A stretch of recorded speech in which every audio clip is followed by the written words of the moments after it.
Man, I was glued to the speaker vote all day, and it was it's like 1 o'clock or something, and the House of Representatives, they're coming in, and everybody's like, we're gonna vote, and then the vote goes on. Kevin McCarthy loses, and I laughed a hearty laugh, and then I'm seeing all of these Republicans on Twitter being like, no, all these conservatives, and a lot of them are my friends. You know what I mean? Like Will Chamberlain's a good friend, but he's like, this is ridiculous. Kevin McCarthy should win. It's a waste of time. I'm loving it. I'm watching it's the MAGA revenge. I mean, it is I don't know if Jim Jordan is the answer. Let me give you the quick gist of it. Kevin McCarthy is the leader of the Republican Party in the House, basically. He could not get enough votes to win Speaker of the House. After 3 votes, they adjourn with no speaker. It's a historical moment. It hasn't happened in over 100 years. And before that, it was the Civil War. So, but I'll tell you, it's a good day because as I'm sitting here, and I'm playing on the TV, the TV going, and they're like, roll call voting, and then I see only 5 votes were needed to stop Kevin McCarthy from winning. I was playing Overwatch, and I got I think I got like a 23-player kill streak with Diva. Oh, you were in the flow state. I'm listening to Kevin McCarthy lose, and like my eyes are glowing, and I'm playing as Diva, and just it's a shoot 'em up team game, and I'm just wiping everybody out. It was so much fun, and then I was just, it was amazing. Like I killed like 7 guys, and I'm just like missiles, shields up. It was a good day, and I'm just laughing, and we got to talk about it because this is a historic moment. Hasn't happened since 1923. I think it took 8 votes in 1923. So we're on 3, going on to the 4th vote, 3 failures. And so they adjourn until tomorrow. We'll see what happens. I think the McCarthy people are only voting for him out of fear of the Republican establishment. They assume he's the leader. So they just say, fine, whatever you say. Yo, the Jim Jordan faction, the Never Kevins, at the very least have conviction behind them. That's who you all should switch to vote for. That's it. Because look, it's not the end of the world. It's just the people voting for McCarthy are just doing it because they're told to. That's not a reason to vote for somebody. So we're going to talk about that. We got other big news. Jordan Peterson he just announced he's being forced to undergo some kind of like social media sensitivity training, or they'll take away his license. So that's a crazy story. And then we got to talk about Demar and the Bills. He's alive. That's good news. Last night we were on the show. People were mentioning he collapses on the field, and the left and everybody is saying it's something called like, what is it called, like cardio or carditis or something. I don't know. Yeah. Basically, they're saying that he got hit in the heart at the exact moment to cause a disruption, which made his heart flow improperly, and then he lost blood flow. It's true. It does happen. But there's a question I want to ask. Why are so many people, even the naysayers, immediately bringing up vaccines? It's an important question, whatever your opinion on the matter is. I tweeted this morning a New York Post story. It said, cardiac arrest, 24 years old. That's all I said. Instantly, some lefty guy was like, it has nothing to do with the vaccines. And I'm like, bro, I didn't even bring that up. Like, I was just like, wow, cardiac arrest, 24 is crazy. I didn't say anything about it. But why are even the haters bringing it up? There's an interesting conversation to be had around that, so we'll definitely have that. Before we get started, my friends, head over to nightwatchpro.com and pick up your 3-inch large HD display crystal clear vision day or night binoculars. Now, I'm going to say it outright. Look, these are it's a camera. It's got infrared. It helps you see at night. It's from Prepper's Peak. You get 60% off starting at $150, 32 gigabyte SD card included. These are not going to be military grade night vision. Okay. I don't want people to think that's what this is. It's just a binocular set that allows you to see better at night. And it's relatively cheap. We've got, I don't think we have these exact ones. We've gotten similar ones to it, but Luke and I actually got the military grade. It's like $15,000 for military grade night vision. If you're not going to be getting that, and you do want to have something to help you see at night, check out Night Watch Pro. It's simple. Some people are, saying like, well, it's not like real night vision. It helps you see at night. That's about it. If you want to get the $15,000 one, do it. But these are like $200. You get 60% off. So, and you can record their binoculars. Check it out. Nightwatchpro.com.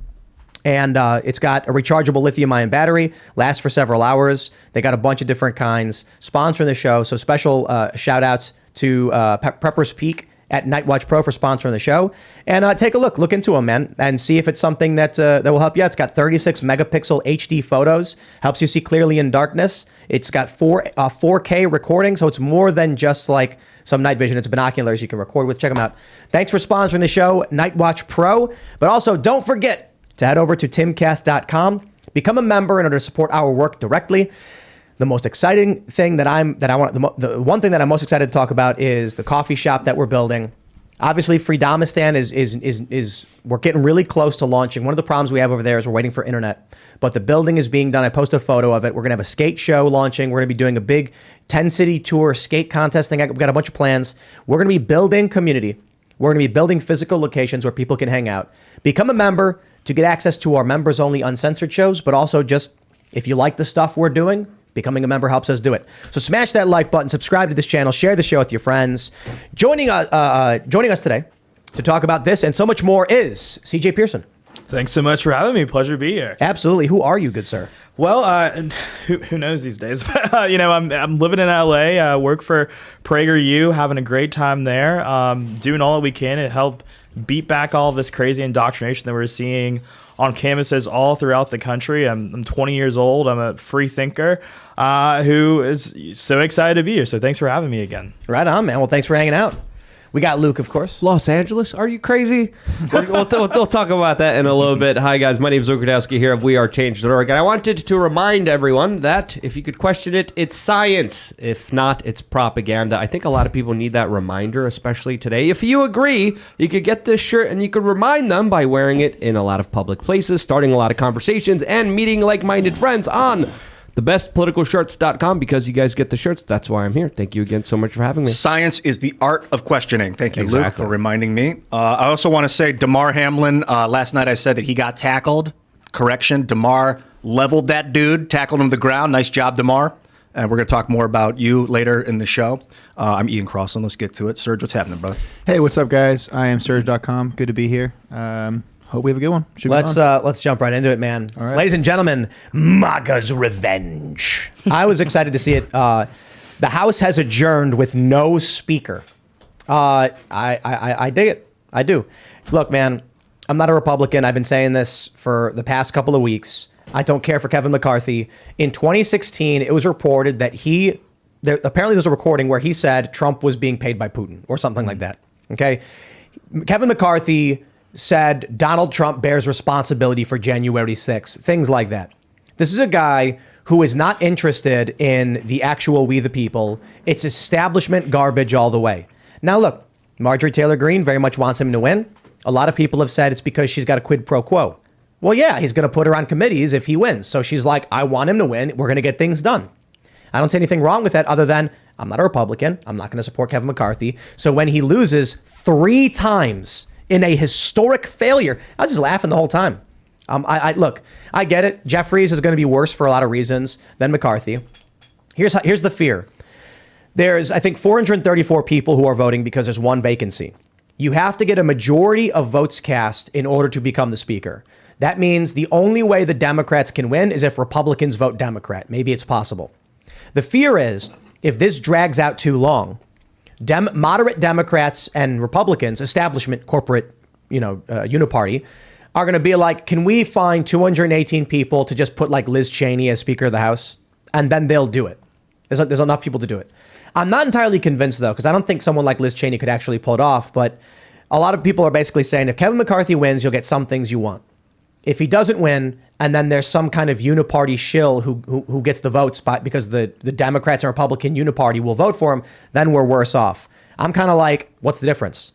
What's the difference between Liz Cheney and Kevin McCarthy? Like, don't come at me with that. I don't like the Republicans, okay? There's a handful I like. Thomas Massey's cool. Matt Gaetz and Lauren Boebert, I think, were awesome today. They stood up and said no. But Liz Cheney, Michael Mao said this tweet, Liz Cheney was the one who was introducing Kevin McCarthy, nominating him to be Speaker back in 2021. So it's just like, you think I'm looking at Kevin McCarthy like, oh, he's so much different from Liz Cheney. Yeah, same thing. I don't know if Jim Jordan's going to be the right guy either, but I'm just sitting back laughing that it's been 100 years since a failure of this proportion hit. And you know what I think? The establishment is so accustomed to getting whatever they want that they don't know how to handle something like this.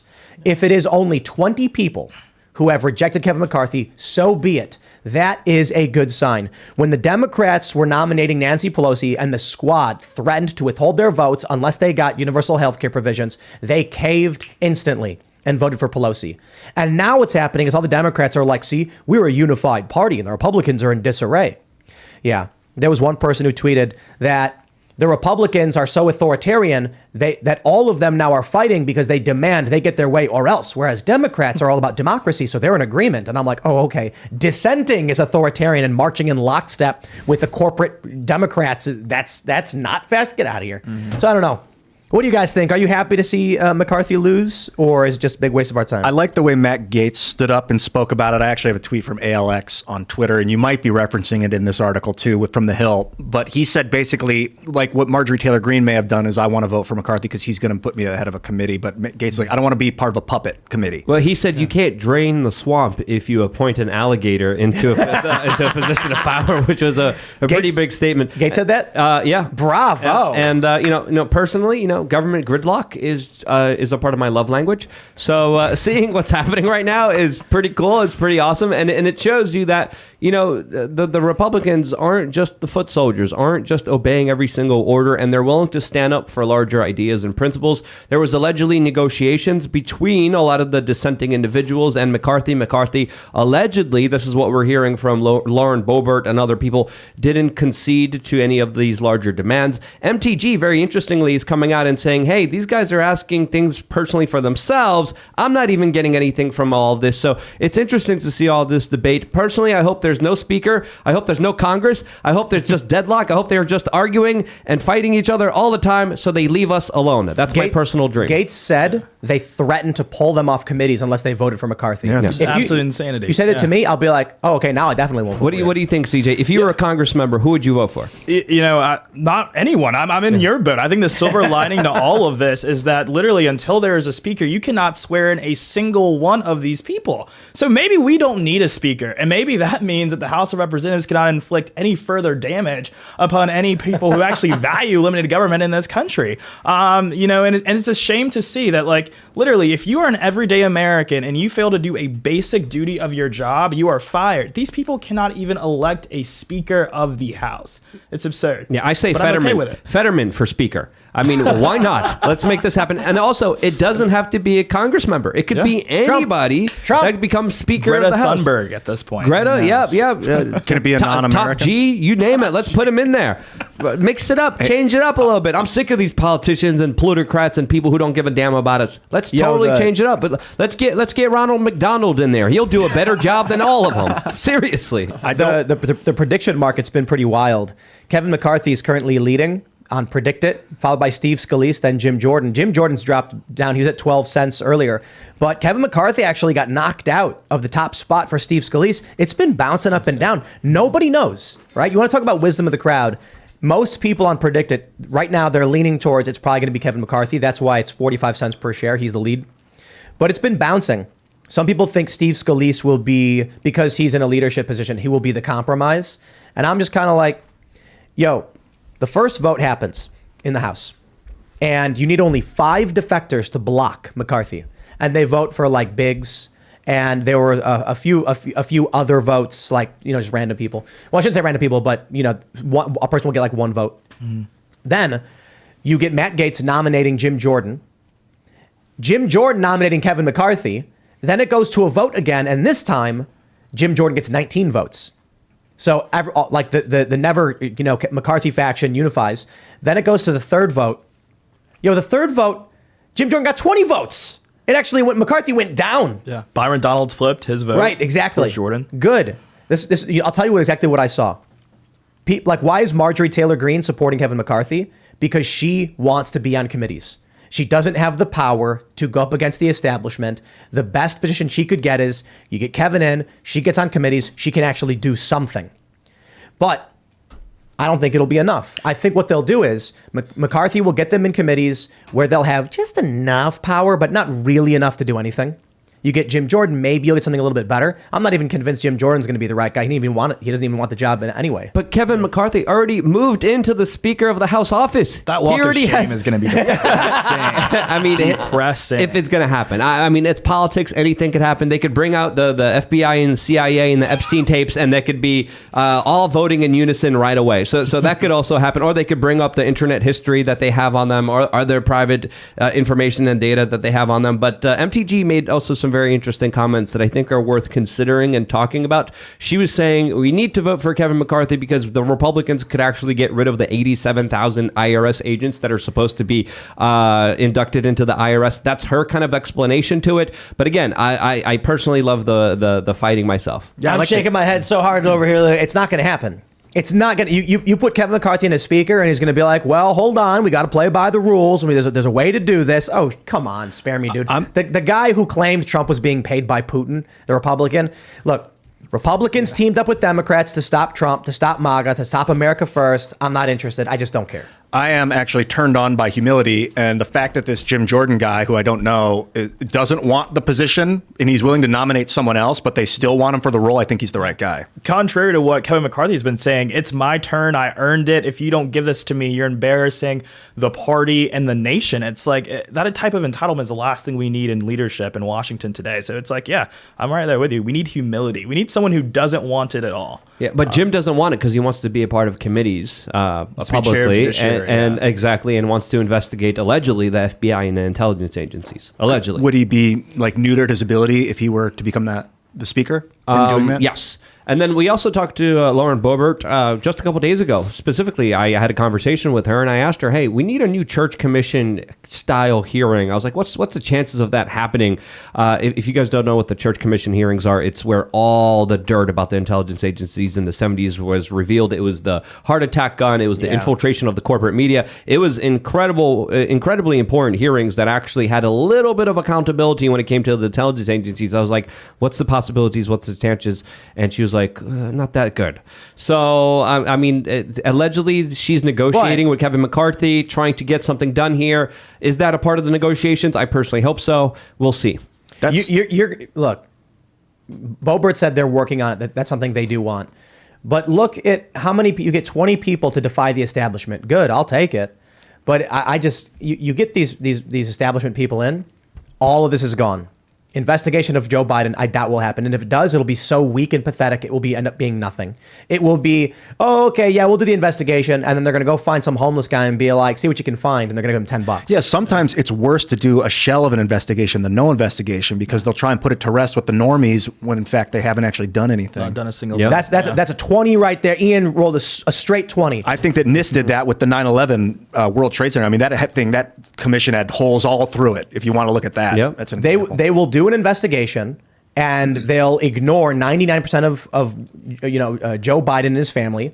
They'll focus on little tiny things here, then claim it's debunked and say, look, we did your investigation and it was debunked. Yeah. That's why I'm like, nah, not these guys. Control the Benghazi opposition. Select Committee. Yeah. Sorry, go ahead. Yeah, no, look at the Benghazi Select Committee. Like, what actually came of that? Nothing of substance. You didn't see any people go to jail. You didn't see anyone actually be really investigated. Maybe it's time we actually learn from the left, at least the J6 Committee, whether or not you like it or not. And it was absolutely disgusting in the way in which they weaponized the federal government against people who disagree with their beliefs.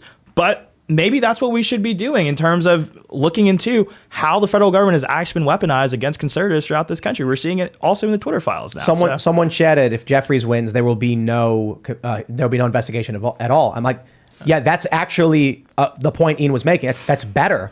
If there's no investigation, we can eventually get one. If they do a sham investigation, they'll be like, we already did your investigation. We found nothing. You're wasting our time. And then with the normies, they're going to be like, oh, that was debunked, wasn't it? Yeah. So it's almost better to have no investigation than a fake one with someone like Kevin McCarthy, Republicans, who are actually Democrats driving the speed limit. Or Republicans, is that the saying? Am I getting it right?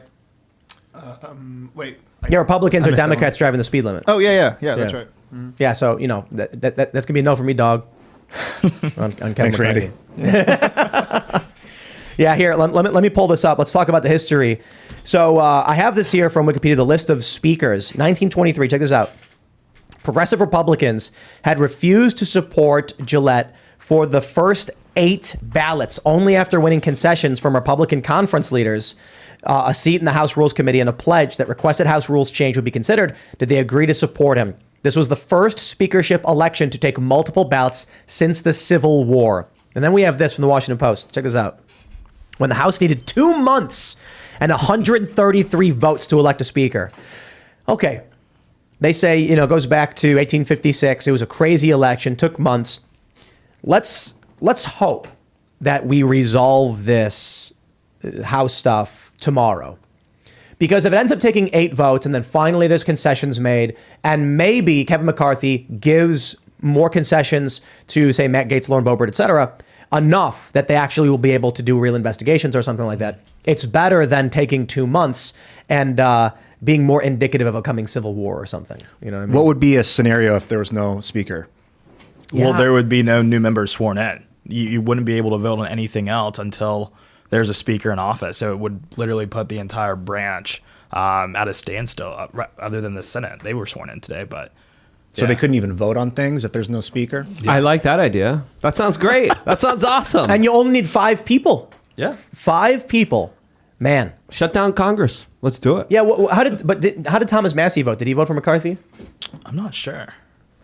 Let's pull that. I wonder. I'm not sure if he was one of the defectors or not. I don't think Some I remember seeing people were his telling name. me not to call the voters defectors. The people voting for Jim Jordan are the people's vote, and the rest are the shill votes. I want to stress this, all right? The people who are voting for McCarthy are just doing it because McCarthy's the machine. He's the Republican machine. And when the machine comes to you and they control funds and they can crush you, they say, look, you vote for me, we'll get you the committees you want. That's the way it's played. Don't F with me. And they go, yeah, for sure, no problem. Yeah. Now you've got people who are like, I don't care. Matt Gaetz is like, I don't care. I'm not going to vote for it. It's not going to happen. Lauren Boebert says the same thing. This is the I am Spartacus moment. This is where people, the Republicans, can now stand up safely and say, look, I don't want to cause any problems, but you guys don't have it. I'm going to vote for Jim Jordan. Yeah. They need to do it. And it's that type of moral courage and conviction that we need right now if we're actually going to have the investigations that really matter, like you said. Looking into all of this Fauci-related stuff, looking into the Twitter files and big tech collusion with the federal government. We don't do that by having someone who has already showed us who they are. Like, literally, believe someone the first time when they show you who they are. When has McCarthy, in his history, as a member of leadership, ever really been the guy to, burn down the barn and say, we're going to get to the bottom of this and figure out what exactly is going on? Jim Jordan has showed us who he is. There are other options out there who have shown us who they are. And I think that, like, when you have those options, especially when the fact that we don't control the Senate and the Democrats and the left will still control the White House for several years to come. So it's like, we are the opposition party. All we can really do is investigate and hold people accountable. And if we don't have a speaker who is able and willing to do that, then what are we even doing? What are we wasting our time on? I also just like the revenge element of it. Yeah. Like, it was just funny to watch Kevin McCarthy lose 3 times in historical failure because he's been a never Trumper. He's look, man, there are a handful. I'm not a Republican. I keep saying it a million times. Never cared for the Republican Party. But then all of a sudden, and I was even late to the party too. Like, they were former Occupy Wall Street people, 9 million Obama voters, switched to vote for Trump. And I was like, I'm not voting for Trump. Then I start seeing what Trump is doing. I see these people who used to be Bernie supporters now voting for Trump. And I was like, wow, like, I didn't even realize that. And then people were like, look, he wants to bring jobs back to this country. He wants to secure our border. He wants to end foreign wars. And I'm like, those are really good points. Like, I didn't take Trump seriously in the beginning. And I probably should have at least, but I was just so jaded. So this time around, okay, I'm going to vote for the guy. Does Kevin McCarthy and even with all due respect, Marjorie Taylor Greene, think that someone like me would actually get behind a guy who claimed Putin was, the Russia, he pushed the Russia collusion nonsense or the January 6th nonsense? I'm not interested in that. Yeah. That's you will never see me be like a proud party Republican who's going to march in lockstep with the Republican establishment because I'm supposed to. Not interested in that. According to Axios, Thomas Massey is voting for Kevin McCarthy. Yeah, that's what I figured. I'd like to see Massey as Speaker of the House. That'd be great. He'd probably just, like, could you imagine if Ron Paul was Speaker? Just, I'm not going to swear anybody in. Yeah. We're just. It's get a real job, young man. Honestly, stop. Thomas Massey would be a great Speaker of the House because he's kind of like a robot. I mean, I love you, Tom, obviously, but like autistic robot. You got the engineering skills down. If you know what I'm saying, man. We need someone that's impartial, that's willing to just work off of facts and logic. If they're going to function as the Speaker for the whole, you don't want the emotions clouding it up. Here's and you're not a robot, bro. You're a man. Let's go back to the core of this segment, right? So, it was 1856, just before the Civil War, when tensions are as hot as they've ever been, and it took months to finally get a speaker. Then, of course, a few years later, they're in Civil War. Then you get 1923. So I suppose my view is, I know, Luke, you're saying gridlock is good, and I'm like, yes, gridlock's preferable to corruption. but I want a net positive. I want investigations. So I guess my concern is what's the risk of destabilization if we go for hard investigations and accountability versus letting the machine lock itself down and then just having nothing happen, right? Like what is the preferable scenario? Yeah, you could accidentally uncover a lot of stuff that makes people very angry, very riotous, and then you have foreign corporations come in, be like, you're the victim here. The American government was out to get you. We'll protect you. I'm Klaus Schwab. I'm here to help. And then all of a sudden we have a corporate state. The foreign corporations have already taken over the public government, Ian. They already are in charge. They already are calling the shots. We look at our form of government. They don't serve the people. There's been many studies, particularly showing populist policies never get passed. The policies that the lobbyists want passed, they get passed, especially when they have big money behind them. So that what you're warning about happening already has happened. Well, but look, my question for you is: do you think it's better to have investigations like a church commission or gridlock shutting the government down? Investigations or whitewashes? That's another. No, I know. Let's say we could get. Let's say Jim Jordan wins, and he actually says, "Okay, we're going to have some accountability. Maybe not perfect, but it's not going to be a whitewash." So is that good, or would you rather see gridlock? I'd rather see gridlock because it's going to be the same government that just a couple days ago passed the $1.7 trillion spending bill. It's going to be the same government that just passed Bill Gates's Inflation Reduction Act, which doesn't really reduce or do anything with inflation. It's the same people predominantly in power right now that are going to be doing more with your life, and I just don't believe them when they're going to come here and say, we're going to do things differently now. I mean, really? Come on. I agree. Like, that's the thing, too. Like, a lot of people are saying Jim Jordan, and I'm kind of, I guess, maybe. I mean, I've seen him write a lot of letters. I've seen him speak up a whole lot. It's better than nothing. But I don't know if I've seen enough to where I'm like, he's the guy. Like, Thomas Massey is someone where I trust him that if he was speaker, you'd actually see something happen. I don't know about Jim Jordan. That's why I probably agree with you more, Luke. My view is the options in the speaker vote today were control or controlled opposition. That's why I'm just like not interested. Yeah. What's your vision? I think that's a lot of people right now, but I think when you talk about is it worth the trouble, I think the people want the trouble. They want to see these investigations. They want to see these truths uncovered wherever that may lead. And I think that it's so easy to get trapped into the personality debate when it comes to this because we're dealing with people. Do you really like McCarthy? Do you really like Jim Jordan? Those are all personality questions. But I think at the end of the day, what we are seeing from, if you just look at Twitter and the conversation that's going on about it, every single tweet that Marjorie Taylor Greene has made, Supermaning for Kevin McCarthy has been ratioed. Every single one. Oh, yeah. And it's just like the people want accountability, and we're not going to get that by being the complacent conservative movement that we've always been. I was watching War Room earlier, and Marjorie Taylor Greene appeared on it. And so I'm like, I got to see this because, look, I like Marjorie. And I want to hear what she has to say about Kevin McCarthy. Yeah. And, the chat lit up with shill, sellout, you've turned, you've abandoned us, backstabber. They are not happy with Marjorie Taylor Greene on this one. It's worth hearing her out, of course, before you start judging the person. She's not wrong in the sense that she has a logic to her decision. Kevin McCarthy is the leadership. He's made concessions on certain things. He said there will be investigations, and she's probably been guaranteed committee positions where she, who I trust, would actually do something, will do something. But I'm just going to come out and say it like, Marjorie's a Republican. She's a Trump Republican, but she's still going to be there for the party. Don't look at me. Like, I was barely there. I wasn't there at all in 2016. I was barely there in 2020. And I think that's the problem. Republicans barely squeaked by because they were able to convince a lot of post-liberals, moderates, and, like more middle of the road people to support them. Now they're coming out and saying, here's how I feel. I don't want to speak for anybody else. I feel like now that they've won, they're coming to people like me and being like, okay, now that you've helped us fall in line, here's our Republican establishment plan. I'm like, bro, don't look at me. Yeah. You're not going to convince me to do anything. You're lucky you got my vote in the first place. Yeah. So I don't see it, man. You should always be reticent about voting for, quote, the party. That's a big Hitler tag. Hitler wrote about the party in Mein Kampf. It's all about the party, putting the party first. Do not do that in America. I mean, geez. Vote for people. Here's what we need. We need an Elon Musk in Congress. And I don't mean Elon Musk literally. I mean someone who's willing to stake $40 billion to do something kind of off the wall, kind of nuts. I'd like to see Matt Gaetz stand up and nominate Donald Trump. He should get up there. He should be like, I am nominating Donald Trump for Speaker of the House. He is a great leader. He has massive, support along the base. There you go. But could Donald Trump even get the votes at this point, right? Who cares? That's the thing. I'm just like, someone needs to throw a figurative pie. Yeah.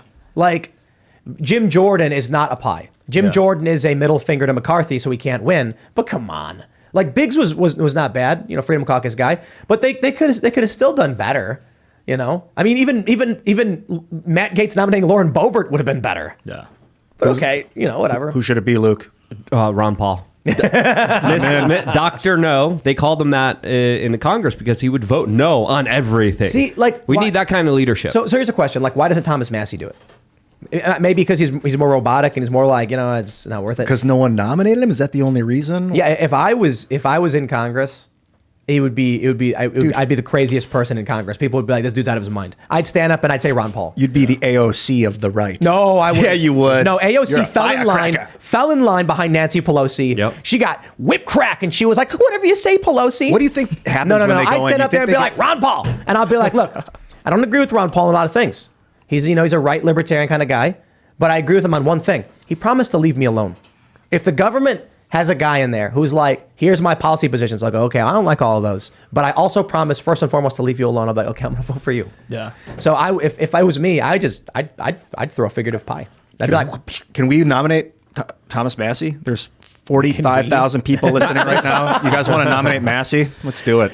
Thomas, you got my nomination. Yeah, but I think the thing that makes him not wanted is also a part of his virtue. Like, Thomas Massey just wants to go up there, fight for America, fight for limited government. He's not at all really concerned about the power. And that is just oftentimes the conflict of politics. Everyone that we want to run never runs because they're smart enough to know not to. And I think that why would you actually want to be Speaker of the House? Sure, you could do a lot of good work, but why would you put yourself in that position? Can we get Michael Mouse? Someone said Michael Mouse for Speaker. Andre in Super Chat. I'm like, well, how about can he run for Congress? Yeah. Just yes. Him just being in there would be hilarious. Let's break down what's the purpose. I think someone like Jeffrey Dahmer would be more of a perfect fit in Congress. When you look at his activities, they match up with what Congress is doing, that pretty well. As a member of the Black community, I don't know if I can endorse that. I don't know that'd be safe for us. What? No, but hold on there on that thought. There have been I've heard people talk about sending like having people like Dahmer, murderers, people with criminal intent, into the military, into foreign conflict, intentionally. They look for these people because they want combat. Yeah. Imagine if you took all the serial killers in the United States and instead of imprisoning them, we're going to unleash you on our enemies. That's like StarCraft. Is that what they do? Yeah, in Blizzard, they put guys inside of mech suits permanently forever as that's their prison, and then they have to fight in the mech suits. That's Tychus. He's one of them. Well, okay. Yeah. I don't But they know. can always turn on their captors. What's our resolution to this historic moment? What do you guys think before we move on? Well, what's the Speaker of the House? What's the purpose of the role? It's third in line for the presidency. All right. They basically are the highest position in Congress, in the House. And so they set committees. They decide when bills go to the floor, things like that. Is it the one person sets every committee?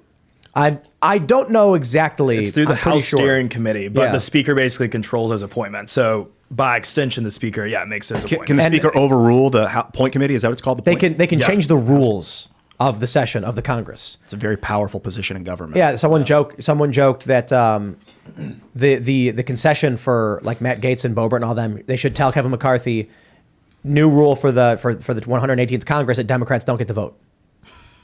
Like you could make you can make up weird rules. I don't know how weird you can get, but like Papa John's for dinner on Thursdays, they could do that kind of stuff. I mean, that'd be cool.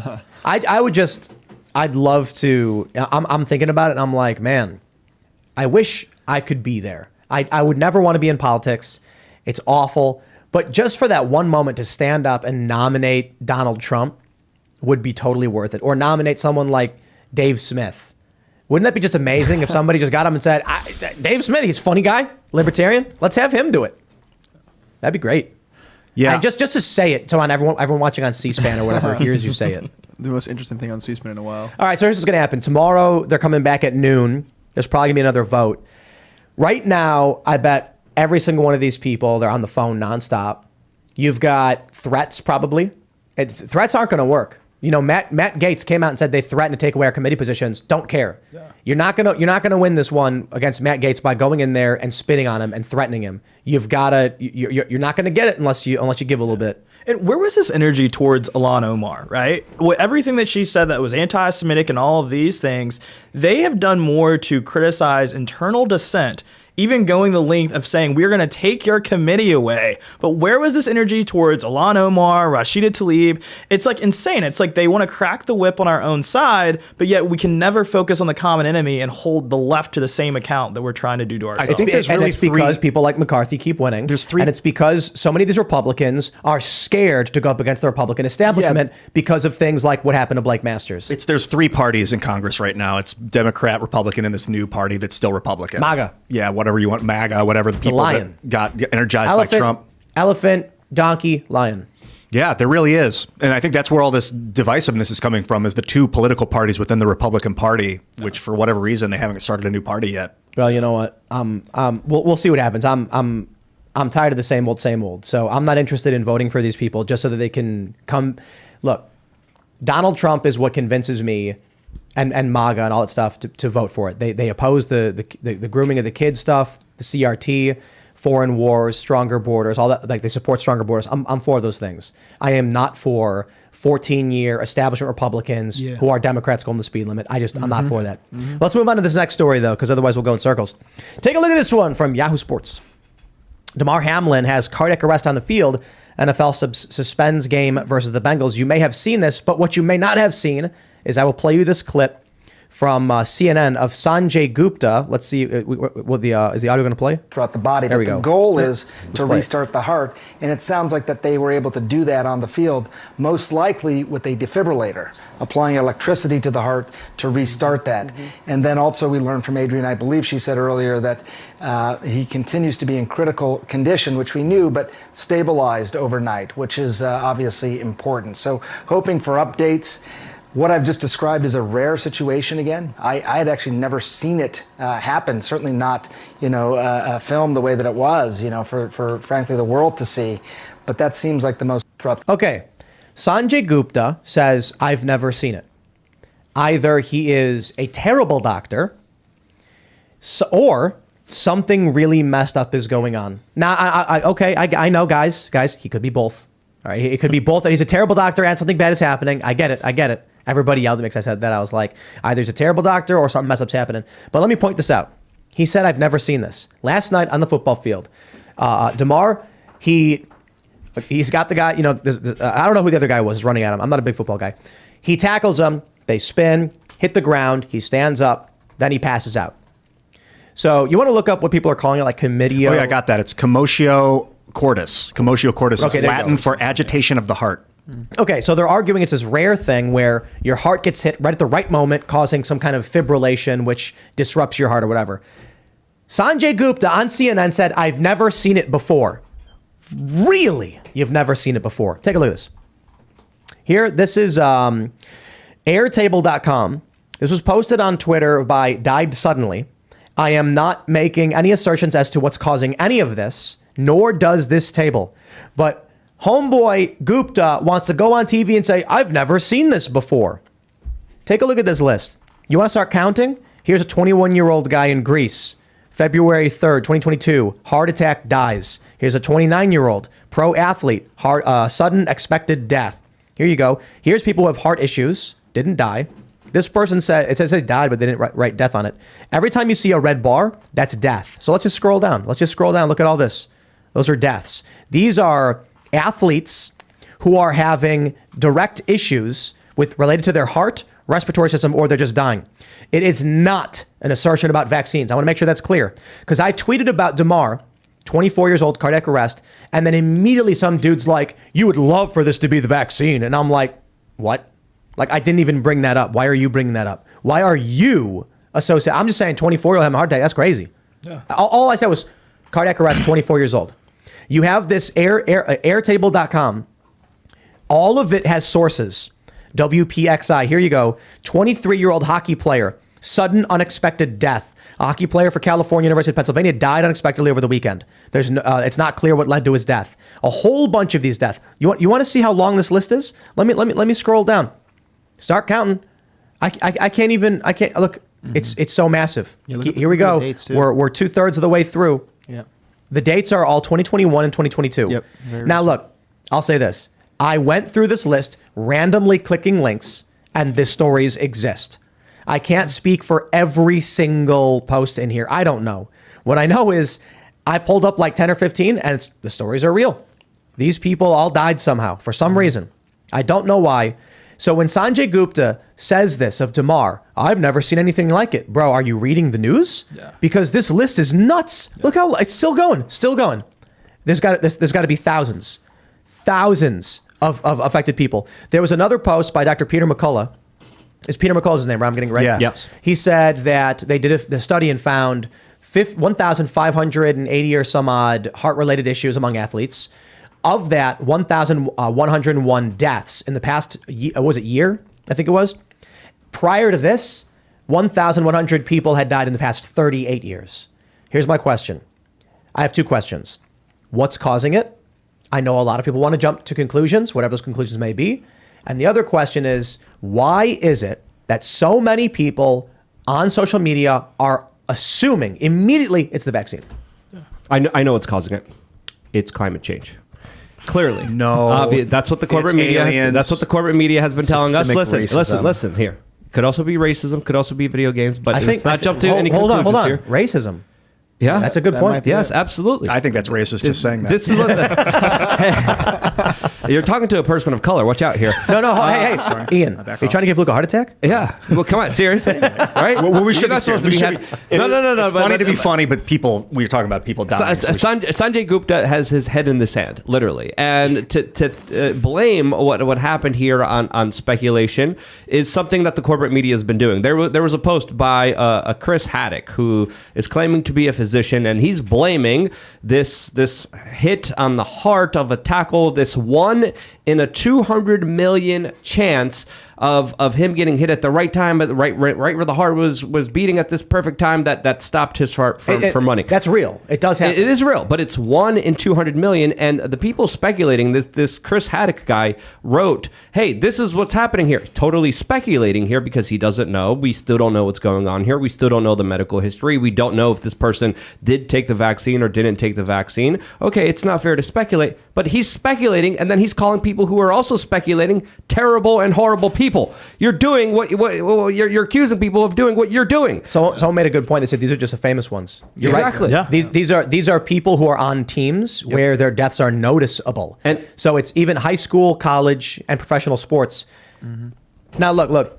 D2, D3, especially high school. What about the ones that we don't hear about that we of course know is happening as well? Yeah. We don't know what's causing this. And what I mean by that is a lot of people have assumptions. A lot of people are making predictions. A lot of people are looking for patterns. But I'm saying definitively, we need an investigation into this right now. Sanjay Gupta may have been saying, I've never seen it happen. Like he knows it happens, but he's never seen it. And he mentions being filmed that way. Yeah. But that's not how, I'm not going to give him the benefit of the doubt. I'm not going to sit here and try and justify what he's saying. He's like, I've never seen it before. Typically when someone says that, they don't mean physically see it. They mean like hear of it happening or witnessing like an event or reading a chart or something like this. Two things to break down here. Another thing that I also brought up a couple months ago on the show was specifically insurance companies coming out and raising the alarms about excess deaths, especially when it comes to males between the ages of 18 and 35, talking about how there was an alarming rate of young people dying more than they ever have before. 2, what's happening here? We don't know because the government is standing in the way from any kind of transparency, any kind of accountability, any kind of data collection when it comes to seeing what's actually going on here. The government is denying all of this as they're still selling a product. So if there was some transparency, if there was some accountability, like the government of Florida is actually doing right now, which their Surgeon General came out and said that there actually is a correlation between the two. If we had any of that, we would have some trust. We wouldn't be speculating what's going on here. But because Bill Gates intervened and told Donald Trump not to investigate, not to collect the data about what was happening with the Trump scene, Donald Trump didn't have this investigation. We don't know what's going on here, and they're hiding the numbers, they're fudging the data, and the data that's coming out in other countries like the United Kingdom is absolutely worrying and is showing a picture that is worth questioning and debating and is connecting the dots here. Let me tell you what gives me pause. I post this story cardiac arrest, 24 years old. And haters come out and say immediately, it's not the vaccine. And I'm kind of like, why are you bringing it up? Here's what I think. I think there are people who got vaccinated and got boosted who personally, inside themselves, believe something is wrong, and they assume the vaccine's causing it, but they don't want it to be true because they fear for their own health. Yeah. That's why they're coming out immediately being like, no.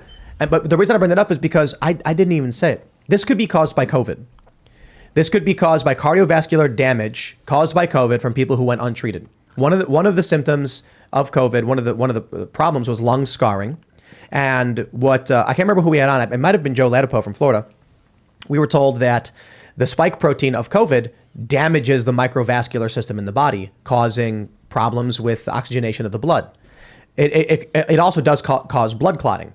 I'm not saying definitively that's what caused it. I'm not a doctor. My point is, how come these people, this guy, didn't immediately respond with, I think COVID is causing these deaths. It makes the most sense. No, the immediate thing he says is, no, not the vaccine. And it's like, yeah. And I don't think you have just one really quick point. You also get the spike protein not just from COVID, but you also get it from the vaccine for COVID as well, which is an important note to mention. Yeah. Sorry, go ahead. And I think you don't have to jump to conclusions to come to the conclusion that this is not normal. Like a bunch of 20-year-old kids who are healthy, otherwise healthy, randomly dying is not normal. And that is something that warrants questions. It's something that warrants an investigation, like you said. And if you don't agree with that, then you are living again in this blissful ignorance, or maybe, dare I say, it's a lot more nefarious than just blissful ignorance. You're right. It's not normal, man. And last night on Monday Night Football in front of the world, like I think a lot of people around the world have heard about the myocarditis from the conversation about vaccines, myocarditis, and they're thinking, okay, whatever, conspiracy, we'll wait on that. Yeah. They just saw a guy fall down on Monday Night TV, and I think it woke a lot of people, or shook a lot of people into thinking more about what the hell is happening right now. Right. The answer to the question of why are people assuming it's the vaccine, the answer to that question may be because there's a lot of people on social media who are saying this. There's documentaries like Died Suddenly, and then you mentioned regular people don't think anything of it until they see a dude suffer from, cardiac arrest on the field, and then, it's the opposite of out of sight, out of mind. Yeah. They see it, so they associate it. Here's the point I want to make. I don't care for making an assertion as to what causes this. Yeah. I don't care for that. Whatever you want to believe, you're entitled to believe. I'm just going to say this. As always, find a doctor you know and trust. As it pertains to this airtable.com link, with all of these people who are injured or dying from heart issues, what we start with is we take all of these stories, we begin investigating these stories. We've seen data that suggests it is abnormal and there is excess mortality. Then we investigate these to find common causes. We do a legitimate investigation and draw the conclusion after the fact. We don't say, hey, look, a bunch of people are dying. I'm going to immediately assume it's this. No, hold on. You're allowed to do that. But I think for the sake of solving the problem, waking up normies and making sure more people don't die, we don't need to make assertions. We just actually do the investigation. Yeah, but the government at the same time is saying, no, shut up. Yeah. No investigations. Yeah. Nothing is happening here. Black is white. Don't pay attention to what's really going on here. Don't pay attention to the huge amount of excess deaths here. You got nothing to worry about. Just keep complying. Just keep taking the procedure, that's my point. Which is absolutely crazy. My point which is spurring on these theories, and I agree with you. If we want to wake up regular people who are being lied to or being gaslit, the government's saying nothing to see here, folks. Okay, well, there's something to see here. We just don't know what it is. We got to investigate in whatever way we can. If we had a good government and a healthy society, the response to all of this should have been, hey, this is really tragic. We should all learn how to do CPR, and let's wait to find out what's going on here. But we don't have a good government. We have a corrupted government that has been bought off and paid for by Big Pharma, that is doing their bidding, that is giving them no liability, and is going along with their studies that they fudged, that they manipulated, and pushing a product that we still have no long-term studies on. That's a lot of questions that I think deserve to be answered. I'm not a medical professional. I'm not telling people here what to do, but at the same time, hey, my conclusion from all of this is you should be asking questions. It's not terrible to be asking questions. The people who are trying to gaslight you are some of the people that are speculating and trying to literally conjure up climate change in order to excuse a lot of this nonsense, which is absolutely crazy, delusional kind of thinking, when clearly there's a lot of evidence, there's a lot of coincidences provided to us. It's fair to make those conclusions. And at the end of the day, if we're left with anything from here is like, hey, learn how to do CPR. A lot of places, a lot of communities do it for free. It's worth doing. I had to give someone CPR. I once saved someone's life giving someone CPR. I can't recommend it enough. If you guys get the chance to learn it, do it, please, immediately, because there's going to be more of these cases coming. First aid. Very, very soon. Yeah. And to all of your points, though, it's like, it should be just as alarming, if not equally so, as the fact that all of these people are dying suddenly, that people don't want to even let you do what you described, right? Look into patterns, look into consistencies, and it literally goes just to the shirt that you're wearing. If it's not science, if you can't question it, it's propaganda. And so genuinely, like, why is there such a resistance for people just to know the truth, to know if there is a pattern? If there isn't, that's okay. We're okay with being disproven. We're not actually even making the assertion. There's nothing to disprove. We just want facts. We want truth. But also, too, there just seems to be like so much resistance to it, which I think should concern everyone. Like, why would you even ban a documentary like Died Suddenly from the internet if there wasn't something there? I don't know. Well, the censorship, it's the Game of Thrones quote from Tyrion Lannister. When you cut out a man's tongue, you don't prove him wrong. You only prove you fear what he has to say. Yeah. And according to the CEO of One America, a national life insurance corporation, he's talking about how there's an excess deaths of 40% in the third quarter of 2021 that are not related to COVID, specifically among the ages between of 18 through 64. What's causing a 40% increase in excess deaths? Yeah. That's a question worth asking, especially when the data is clear that it's not related to COVID. What's going on here? It's something that should be worrying a lot of people. It should be something that we should be having debates and conversations on. It should be something that the corporate media should be focusing on. But of course, they're telling you, just sweep it under the rug. Don't worry about it. And because of that, this is one reason why we have to hold them responsible for this and why they might be culpable in all of this, especially with all the big pharma money that they're taking from Pfizer and other large multinational corporations that previously bribed regulators and doctors and the media in order to, of course, gain profit and screw everyone else over, which they have a record and history of doing. Someone saying it's the list is 304 adverse events that are listed in this, but these are all news cited stories. Yeah. So this is, articles were written and published that people could then reference to. So one of the weird things about this story right now that we're talking about with Demar hitting that guy and whatever, you know what happened, is that the NFL canceled the game in the middle of the game. It's the first time in history, well, since 1933, I'm reading about it, that ever for an injury has a game been canceled. That's what I thought was crazy, too. It's so weird. And then every team in the NFL changed their Twitter profile, their profile to Demar's jersey. There's some sort of guilt, collective guilt. What did they do to this kid? I think getting canceled in the game, right? I don't think that any player on that team could have played that game and in any good faith or inability with what had happened. But what happened? It is unprecedented. But look, we'll know soon. Hopefully, I've seen people taken off the field in stretchers before. Mm-hmm. I've seen people get knocked out and go limp. But the game wasn't canceled. This is it. Vosh tweeted something. He's a leftist. He's like, "Oh no, a football player got injured on the field. Must be something fishy." And I'm like, "Yeah, bro, he got injured on the field and they shut the game down. Everyone started crying." I'm like, I don't know. I'm not a big football guy. I've watched a lot of games. I've seen a lot of injuries. I've watched videos where there was one. Didn't a basketball player recently hit his head and get knocked out, and it was like a huge shock. They kept playing. Yeah.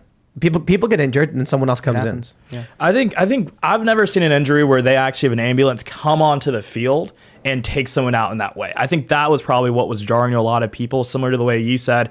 People that weren't thinking about this cardiac arrest stuff or anything like that, this was like something that made it front of mind for them. And I think it just speaks to how catastrophic it really was to watch. I've seen some crazy injuries in football games and things like this, but it's one of those memories I feel like is going to be a core memory. The guy is still in critical condition right now as we're speaking. And we're also hearing from the chat, I don't know if this is true or not, but they're saying that the game wasn't canceled, but the team said that they refused to play. Yeah. So Let's have this distinction here that I think is worth mentioning. From Yahoo 2 hours ago, article comes out. The NFL canceled the game for Demar Hamlin. It reads, it didn't after Chuck Hughes died on the field in 1971. Mm-hmm. So. Wow. We have, I don't know, times change maybe. Yeah. True. And we are in. This was the number one trending topic, literally 5 minutes after it happened. I think we were on the show. People were like, dude, just collapsed. I saw it in the chat. It was just dominating and everyone was talking about it.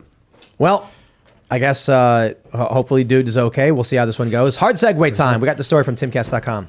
Canadian college threatens Jordan Peterson's medical license, demands social media communications training. Christopher Bertman wrote this story. These journalists, I got to tell you, here's my headline suggestion. Jordan Peterson threatened with revocation, is that the right word, of medical license unless he submits to re-education. Yeah. I'm just kidding. Chris did a good job. I don't like the framing, but in fact-based news. But me personally, here's the story. That's it. They're saying Jordan Peterson has to submit to re-education because he's offended people on social media, or they'll take his medical license away. I say, Dr. Jordan Peterson, I don't know if he really needs it at this point. I mean, I understand he probably enjoys practicing clinical psychology. I think he's probably doing well for himself. And this is an opportunity to be something bigger than just a one-on-one doctor. Again, yeah. I know. It's his life, it's his career and everything. But I think Jordan Peterson is better off focused on telling people to be responsible, to be individuals and things like that. But what again does it say about our society today that they are literally trying to take the medical license away from an individual for nothing more than wrong thing? Whoa, hold on. Wrong thing. Our society, this is Canada. Okay, this is commie Canada. We're well on our way. We are well on our way. California is not that far away, right? That's right. Not really. Yep. Yeah, so Jordan Peterson tweeted, the Ontario College of Psychologists has demanded that I submit myself to mandatory social media communications retraining with their experts for, among other crimes, retweeting Pierre Poilievre, how do you pronounce that? Poilievre, and criticizing Justin Trudeau and his political allies. Amazing. Mm-hmm. About a dozen people from all over the world submitted complaints about my public statements on Twitter and Rogan over a 4-year period, out of 15 million who follow me on social media, claiming that I had harmed people with my views, not them. He says, I have been accused of harming people.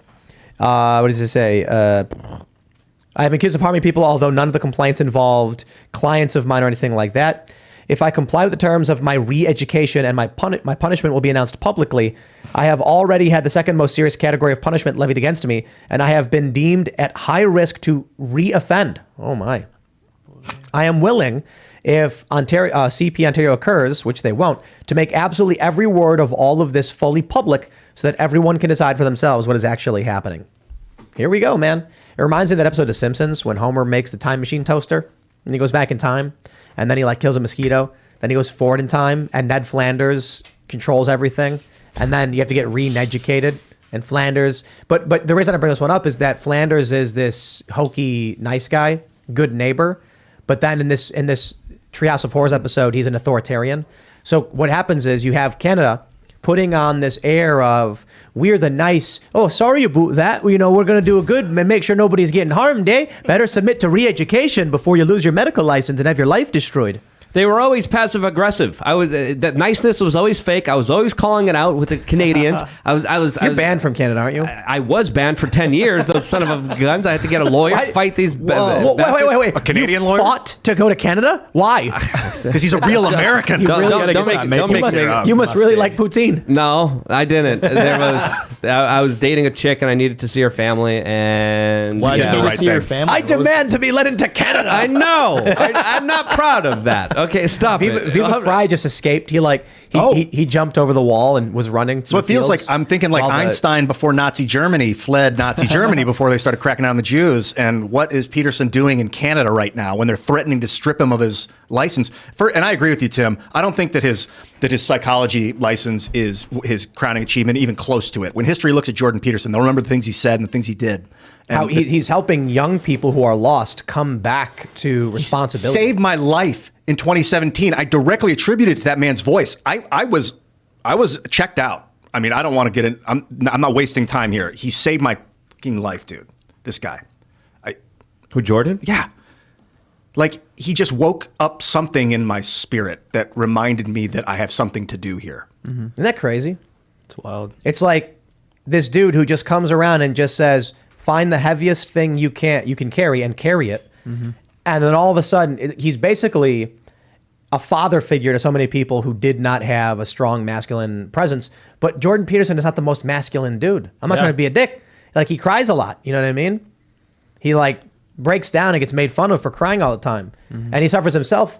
But you have this guy who comes out and he's just do it, clean your room. And then people are like, yeah. Yeah. And then he writes 600 pages on it and then does 80 other things and gives talks and TV shows. He's just a magnificent polymath. I like the guy. But maybe it's because of what he's doing for young men like you, like so many people across the world. That's why they want to silence him. You know, it's the same thing that people have said about like Andrew Tate, whether you like him or not.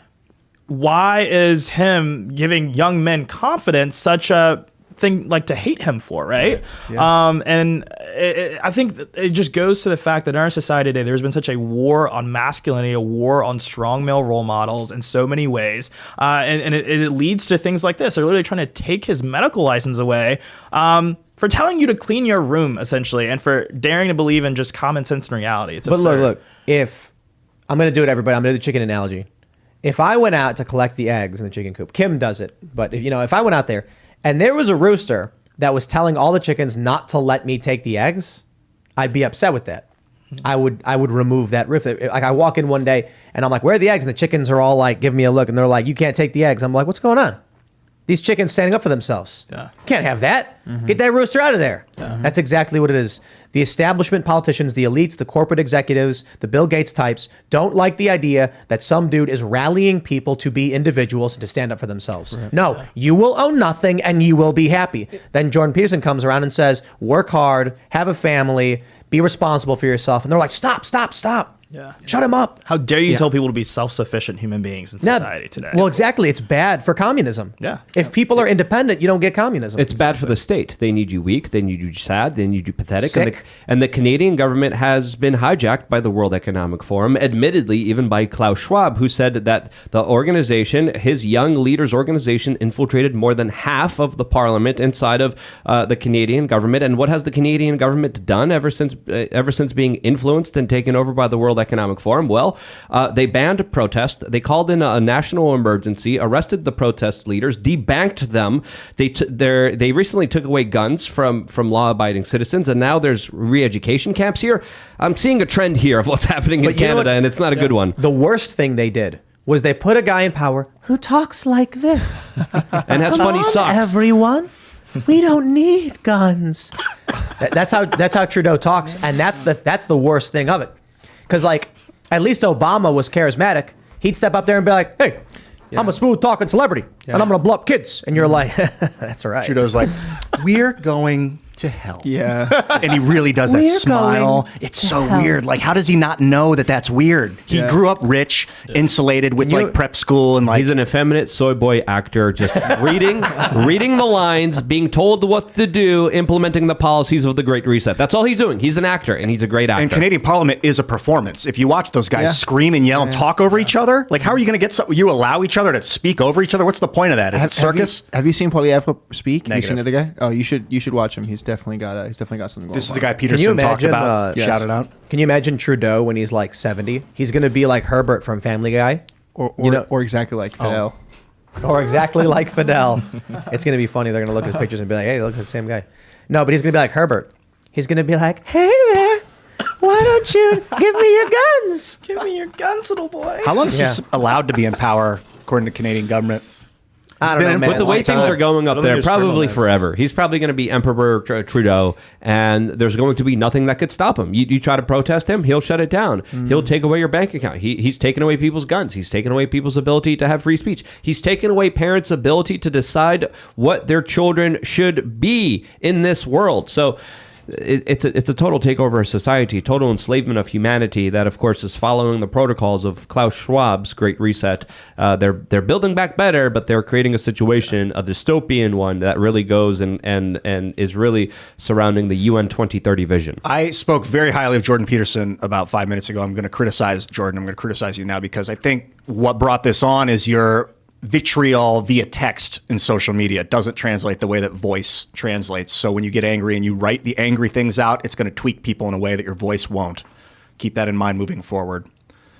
I like this Jordan Peterson guy. Pretty cool. You know what I mean? He has a good family too. Well, you know, I think overall he's a net positive. There are some things to criticize, especially with his relationship with Big Pharma, especially with him kind of being a proponent of the COVID vaccine as well. There's some things to kind of be critical of, but at the end of the day, when you look at his kind of work that he has done, I think it's a net positive, especially with how much he has influenced young men that didn't have a role model, that didn't have anyone telling them to clean up their room, to be responsible for themselves. So I think with any human being, you can't really judge them. You just kind of gotta, see them for who they are. All right. So, question: when Donald Trump wins Speaker of the House, and then they impeach Biden and Kamala, and then the Senate convicts them somehow, and that makes Donald Trump president again, do we invade Canada and liberate it? And liberate it? Now, we will be welcomed as liberators. I think we will. That's right. Yeah, we'll come in. The people of Canada will scream and cheer as American tanks roll down their borders. And if we do it right, Alberta will just become a United State, and then we'll continue to expand the United States of Earth to create a decentralized organization. Yeah, imagine just go back in time to the war, 1812. We almost took Quebec. Yeah, true. We invaded and went to Montreal. The United States did, and then the British came and burned down the White House. I think Canada and the United States is a great kind of experiment because we're right next to each other geographically. We both speak English for the most part, and our governments are different. And you see how the difference is affecting the communities. The way people are being threatened to lose their license for speaking on social media in Canada. I'm not saying it's not happening at all in the United States because Pierre Corey, lots of different scientists were shut down. But I haven't seen any. Peter McCullough wasn't stripped of his license for speaking out against COVID. But it is crazy policies. How the government colluded with big tech. We're seeing in the Twitter files. To let's talk about the Twitter files, man. We got this right here. Let me pull this one up. You're gonna love it. Hillary Clinton inspired a Democrat witch hunt against Twitter to look for Russian accounts that simply didn't exist and force social media giant into the arms of the FBI. Then we got this one. Adam Schiff lobbied Twitter to ban journalists over QAnon conspiracies. And then we got this one right from Matt Taibbi. Quote, reporters know this is a model that works. That's a cycle. Threatened legislation. Wedded to scare headlines pushed by congressional intel sources, followed by Twitter caving to moderation asks. Basically, the journalists were in on it. So what we have is the government colluding with big tech to shut down anyone who had a dissenting opinion. Welcome to the nightmare dystopia. We make fun of Canada all day and night. Canada's so bad, Trudeau's so bad, Trudeau's so bad. Look what we're living in. Yeah. When the trucker convoy was going, Biden flew up there to tell Trudeau to do something, and then flew back, and they cracked down on it. Ian, to correct you, Peter McCullough is losing his medical licenses and credentials. He just lost it by the Texas Medical Board, and he's being threatened like many doctors and other doctors have been stripped of their licenses for not going along with the larger agenda. This is the thing, man. It happens in Canada. It can happen here very, very quickly. That's why we got to speak up and get loud about this. It's happening in California. They just passed a law that doctors can be held accountable for so-called COVID misinformation, which is absolutely insane. If you have a medical opinion that goes against the government, there you go. Yeah, that's crazy. That's all it is. But yeah, to your point though, I think that what is happening in Canada, we can joke about it, we can laugh about it, but it should also be a blaring warning to all of us about what America could become if we are not vigilant. Because this stuff, we're seeing it at a micro level in very blue states. In California, you're seeing the COVID misinformation laws targeting doctors. You're seeing, people being canceled for different opinions through big tech collusion. You have, organizations like PragerU that couldn't advertise on the internet because we were apparently teaching young people that they are not victims and all of these things. It's absolute insanity. And it's we literally will become exactly what we fear in Canada if we don't open our eyes and actually fight to take back this country in a real way. What's the COVID misinformation law in California you mentioned? Yeah. So it's literally if a doctor says something that goes against the current science of the matter. So whatever, Fauci is recommending or whatever, they can be held accountable and they can have their medical licenses revoked and suspended. Under whose authority? Under the Medical Board of California that grants them the licensing. And this is if they just speak out against an established government narrative? If they provide medical advice that's contrary to that they believe is not helpful or I guess fruitful to whatever they're trying to accomplish, then yeah, they can be reported to the Medical Board of California, where they can then face penalties and sanctions for the medical device if they don't implement, the procedures that the government wants them to implement on everyone else, they lose their license. In Germany, there was just a doctor that was sentenced to 2 years in jail because he was giving out mask exemptions, and allegedly to the state, he was giving out mask exemptions to the wrong people. Because of that, he's literally ending up in jail for 2 years. It reminds me of what the pharmaceutical industry did. I think it was in the 90s when they started treating pain. It was all about treating pain. And if you don't give them enough opiates to treat their pain, then you're going to lose your medical license. So these doctors were forced to start essentially drugging, poisoning, and addicting people to opioids. Yeah. And Dr. Drew was talking about this on the episode when he was on IRL. It was fascinating. And it completely, it didn't annihilate the medical industry, but he said doctors were in fear to practice because they thought if they did what they thought was the right thing, they'd lose their license.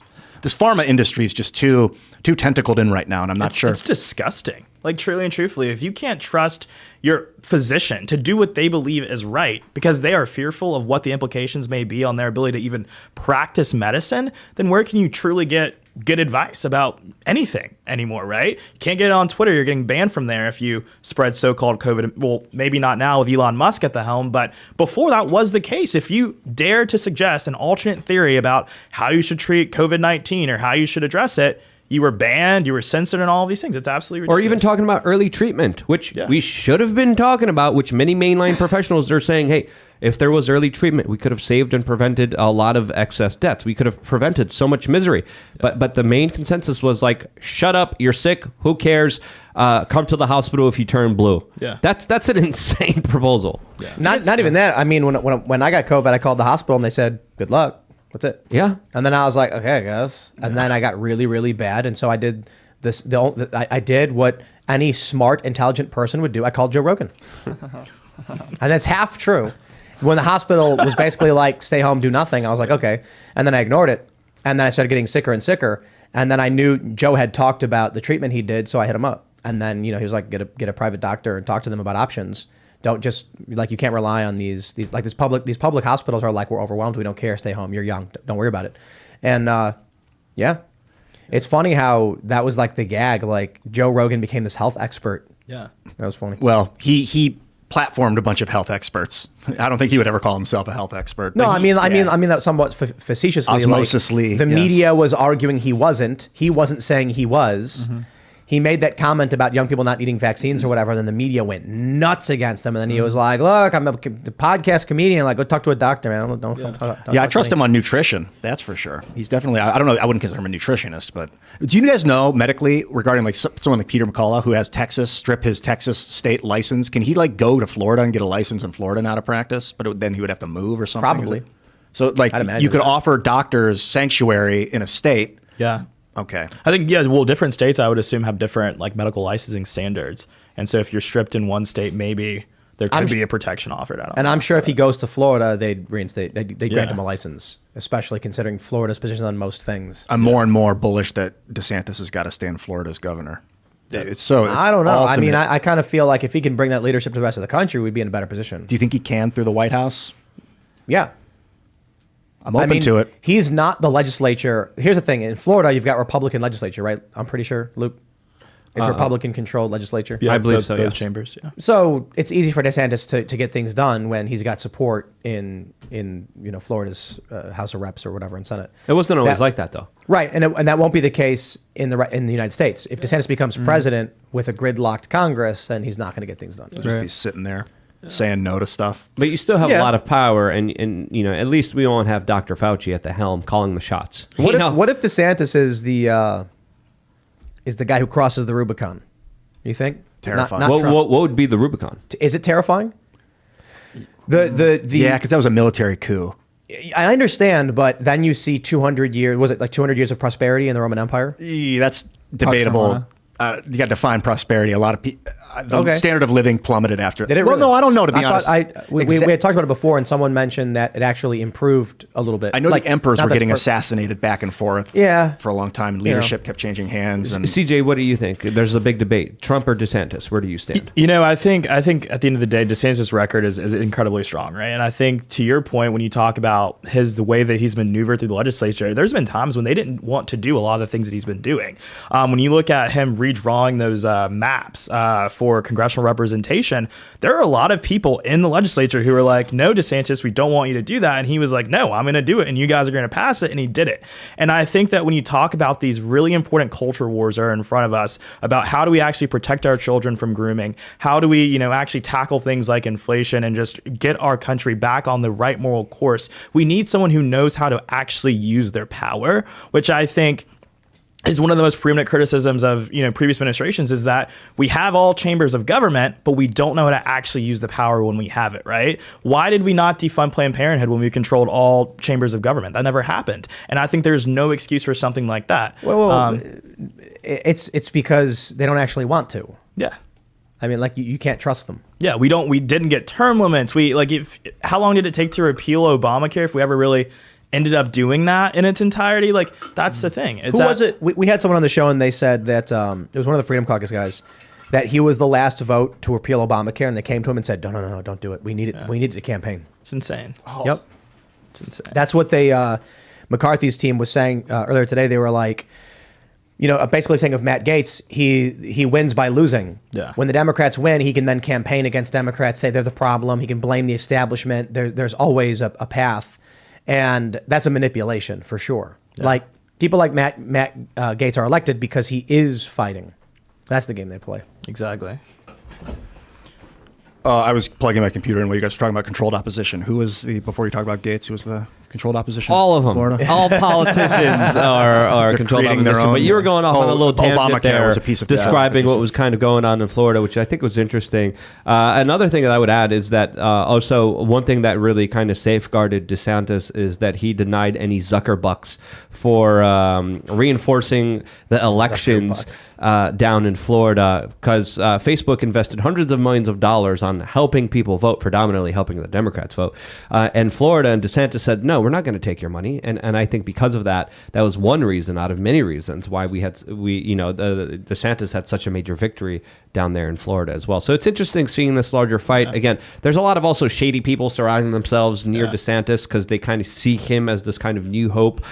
For me, be critical of everyone, but I think the record stands for itself. I mean, he's very much against the woke. He's very much against the lockdowns, the mandates, the vaccines, and he's actually investigating it, which is going to be very fascinating to see the results of these investigations when it comes to myocarditis, when it comes to people getting ill, getting sick, and being injured by this. We're finally soon going to find out what the correlation actually is, because his state is one of the few states in the union that's going to be tracking the data, which I think is extremely brave, extremely important, and something that we need desperately more than ever. Yeah, and let me make myself clear too. I love President Trump and I love Governor Ron DeSantis, and whatever happens will happen. But I think what we truly do need are people who, number one, are willing to fight, unlike what we have seen from these establishment shills who have just shown a reluctance to actually speak truth to power at times, and people who are not afraid to take on the system and use the mandate that they have to actually govern in a real way. We can't go back to the days of this passive conservatism, because that's not the battle we're in today. We have people literally trying to change the genders of toddlers. We have, this rampant indoctrination happening in our campuses all across the country. We are in a battle for the heart and soul of America. We're not going to win that battle by being nice anymore. And I think that this nice guy era of politics, it's unfortunate that it's come to an end, but you cannot look at the news each and every day and say that it hasn't. I think the key economic is how to win politics is win economically, because if you control the market, you control everything. They all need money, all these politicians. But I'll tell you a story. When I was 18 and I was broke as broke can be, I had one pair of pants, and the crotch explodes, right? You skate in a pair of stretch jeans, eventually the crotch explodes. So what did I do? I got some duct tape, and then I just duct taped both the outside and the inside, and then I pressed it with an iron. And then, hey, it's a patch. Start skating in them. Ripped the leg, I fell, and I put duct tape on both sides every time there was a hole. And then one day, I'm with like some family, and there's some buyer for a big like department store chain, and then she's like, "Those pants are amazing. Did you make that?" And I was like, "Yeah." And she's like, "Wow, that design's brilliant." And I was like, "It's not a design. I just have holes in my pants, so I duct tape them shut." There is something about that. I don't know. My point is just it's not all about having the money. It's about the culture, and the culture can be developed by people who don't have money. And if you can influence people, you eventually will make the money. Like if those pants did end up selling, you'd make a bunch of money off garbage pants. They sell those hats where the brims are already frayed on it. Like so funny. it's just, they sell pants that have fake underwear sewed in. It's a lot of it's fake.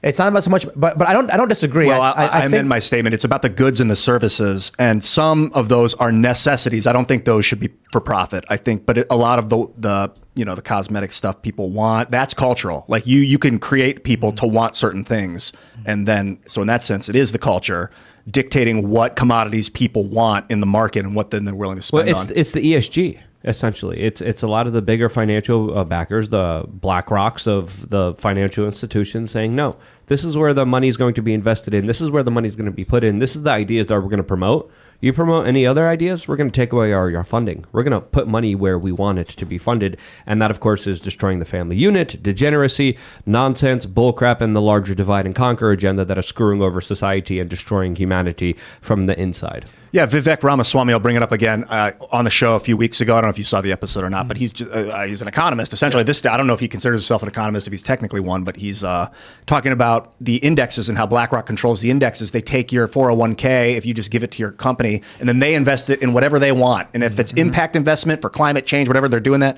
So he's created a new index, a type of index where people can send their 401ks local or send your investment and retirement plans local to some company. It's not BlackRock. Yeah. I believe Florida and West Virginia also made very similar moves themselves as well. West Virginia, I think, did it first with banning that stuff, banning the ESG. I think it was West Virginia first. Yeah. Yep. Let's talk about the collapse of the United States, because we have this story here from the New York Post. MIA says, is it MIA? It's MIA, right? MIA, yeah. MIA says she faced career backlash for saying Jesus is real. Well, that, of course, explains why this country is falling apart. I'm only half kidding, actually. MIA says, the fact the biggest backlash in my career and life I'm facing after saying Jesus is real is such a revelation to me. People who control these apps rather me be a bad girl than a good one. That right there says it all.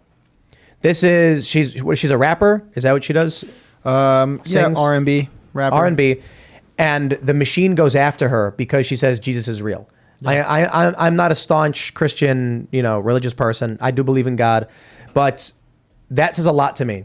When she says they'd rather her be a bad girl, they want kids to have bad influences. They want degeneracy. The algorithms of TikTok versus in the United States versus China. In China, it's engineering and science. In the United States, it's pronouns and gender stuff. I was learning about Kinsey last night. You guys know this Dr. Kinsey? Oh, like yeah, in the 50s? Seamus. Shout out The to sex Seamus. doctor. And one of his students was Hugh Hefner, who later became the Playboy guy that started Playboy. And they were all about sexualizing society. Right. They'd go to colleges and they're like, we are going to sexualize everybody. Yeah. Man, let's do it. And we're still looking at it now. It's down the throat. It's just enabling Groomers. degeneracy without any shame at all. And it's a shame that today it's more controversial for a celebrity to say that Jesus is real than for them to suggest that, maybe there are two genders, or maybe that toddlers shouldn't have sex changes, or maybe the world isn't systemically racist. They are targeted for having their own personal beliefs and faith, and for, in her example, wanting to be a good girl, not wanting to be some OnlyFans model who is teaching young girls that they have to shop their bodies around for validation,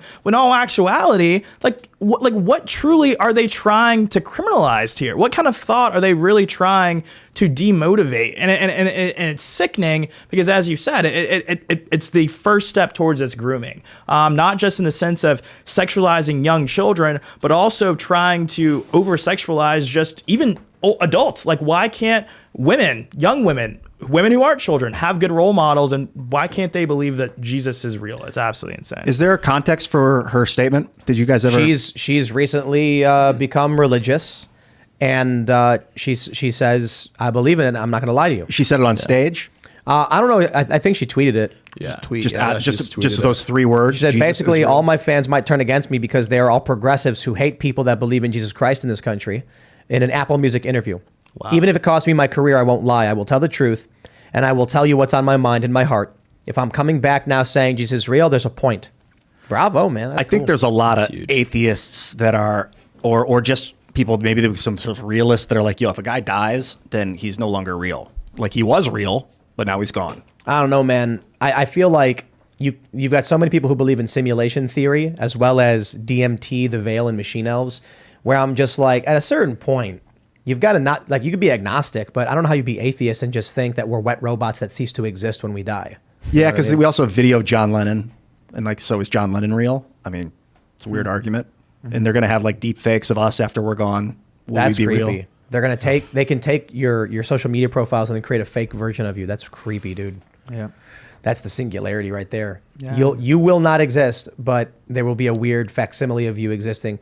But my point is just like when we have people come on the show, or when people go on Joe Rogan over and talk about DMT, and they talk about breaking through the veil and seeing machine elves and stuff, it's like, hey, there's something else beyond all this. It's just, I don't know why people think that what they can touch, smell, see, and hear is just it, and there's nothing else. That's weird to me. Yeah, that's one dimension out of many dimensions that we're all in, that we're all kind of in. And people got to understand, man, if you are just a wet robot, that is, the electrical impulses in your brain create the perception of you, that is a tiny fraction of the universe.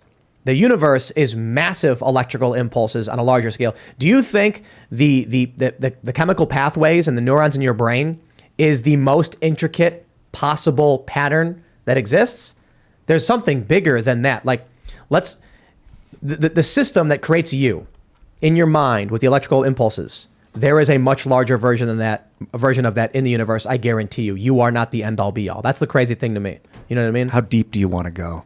Right now, I was like, Go deep. yeah, and it's such a symptom of the narcissism I think that we see today. Everyone just Totally, thinks dude. things start with them and end with them, Right on. and so it's so easy to just not want to believe in a higher power, in Jesus Christ, and all of these things. But for me as a Christian, it's personal because I feel like it would be very hard to go day after day without having faith in something bigger than me, and thinking that, you know, maybe like there is a broader plan at play here. And so, but yeah, I think it really does, to your point, just goes back to narcissism that so many people have today, where it's, we don't want to believe that there is someone guiding us or something guiding us, you know? I'll put it this way. If you think you are just a wet robot and your brain is a wet computer, do you think the human computer is the epitome, the most powerful wet computer that exists in the universe? That to me is an insane proposition, that someone could be like, I think we're just wet robots, there's nothing else. And it's like, okay, well, there's something 100 times more powerful than you as a wet robot with better computational powers, more perception. And then to assume that what we can touch, smell, see, and hear is reality is insane to me. Yeah, it's like hubris almost. Yeah, I was asking ChatGPT about pride because I get hung up on this. Catholic pride is a sin, but American pride is a wonderful thing. And I'm like, ChatGPT, you know, this AI program on the internet, which you should all check out. ChatGPT, it's fascinating. What's the deal? Why do they say it's a sin, but we should do it? And it's like, you know, it is a sin, but a little is okay. I'm like, why is a little bit of a deadly sin okay? And it's like, well, some pride can be healthy, but it is generally, I'm like, well, why is some, you know, so I went on with this computer. And I think there's a difference between self-love and narcissism. Yeah. But we need to find that within ourselves. In the age of social media, it's very easy to fall into narcissism. Like, I would make an internet video, I'd put it up, I'd watch it. Just to, you know, watch it. And then I find that I'm enjoying it. I like myself. So I'd watch it a second time. I'm laughing. I'm like, I want to watch it again. And then I'm like, yo, that's too far. I'm becoming narcissistic. And you're tracking the likes, you're tracking the followers, and then your own self-worth is devalued if it doesn't hit the metrics that you wanted to, right? So it's just like, it's such a trap. Like, if you truly do fall in love with yourself to the extent that, you know, you also, I feel like, get a little bit of validation from other people, especially in the world that we're in as content creators, it's just like, you have to believe in something more. Like, I think for your own mental health, for your own well-being, it's just like, I don't know. It keeps me sane personally, but yeah. What got you to believing that? I think for me, it's a little bit of a selfishness of peace of mind in a sense. I think that, again, believing in a higher power and having the ability to have faith in a God and Jesus Christ is something that has always been pivotal to just me being able to say that I am not always going to be in control, and I am okay with that. That the things that are for me, and the things that are not. And it's about just allowing yourself to just kind of be at the whim of something else for a little bit, and not just pretending as if everything ends and starts with you. Because I think that, again, it's the narcissism that pervades our society today, but it's also something that's incredibly prevalent within my generation, Generation Z. It's like we are the center of our universe when we're not the center of everyone else's. And I think the sooner that you displace yourself from that myth, the happier you'll be, because you'll have so much less pressure on your own shoulders when you actually just don't believe that you are the end all be all to everything else. When you have that belief and motivation of the power of something outside of you, how do you get motivated personally? I think for me, it's that, the belief I think is rooted in the fact that you have to come from a place of like, where you were at a crossroads and you didn't really know where you wanted to go, right? Like you've tried everything, you've taken every turn, you've thought about all the options, but you just genuinely don't know. And I think you have to be to a place where, and the Bible talks about, you have to be humbled and you have to be brought to your knees and you have to just seek guidance from somewhere. And I choose to seek it from him. And I think that that's just where I get the motivation, is that God has a predestined purpose for all of us. And I think that it would be a neglect of my gifts and my talents that he gave me to not fulfill that by being motivated, by being, someone who has a work ethic, right? Because it's just like, my grandma would say something to me oftentimes when I was growing up, is that your talents are God's gift to you, but what you do with those talents is your gift to God.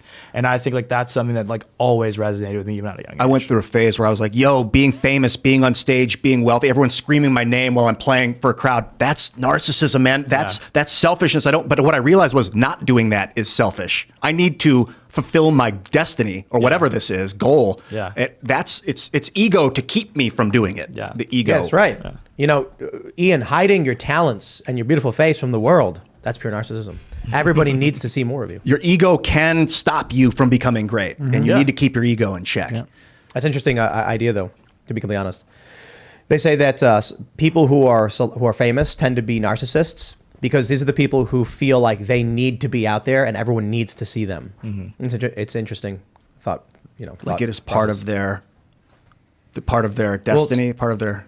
People who are arrogant are more likely to be famous because they put themselves in these positions to become famous. Yeah. And they believe they deserve it too, right? They believe they deserve the fame, so they chase it more actively. Right, exactly. But I think it's interesting is we talk about such big ideas even around this table. It takes a little bit of narcissism to think that you have solutions to these problems, right? Yeah. Which is it's the conundrum, is that you really do have to believe in yourself to even be able to vocalize this is the direction we need to go as a country, this is the direction. But again, it's unchecked narcissism and ego. But I wouldn't say narcissism.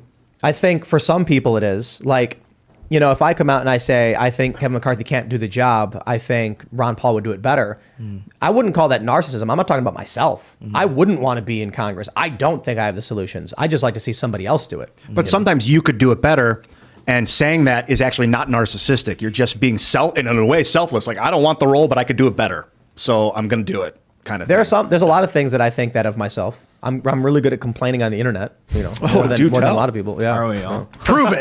Everyone here at this table really good at it. But I wouldn't pretend to be anywhere near as good at statesmanship than someone like Ron Paul. Yeah. That dude got elected several times. He knows how to speak to his constituents. He knew how to represent them effectively, and that's why he was in for as long as he was. True. He didn't become president though. That's a different ball game. Yeah. That's not statesmanship. That's, I don't know what you'd call that. It's got to meet the moment, I think, at the end of the day. Yeah. Did you vote for Ron Paul in 2008, Luke? You couldn't. He wasn't on the. Oh, he didn't make the ballot. Yeah. Were you supporting? Well, you could write him in. I think I wrote in Man Bear Pig that year. To be he voted McCain. Hell no. Are you crazy?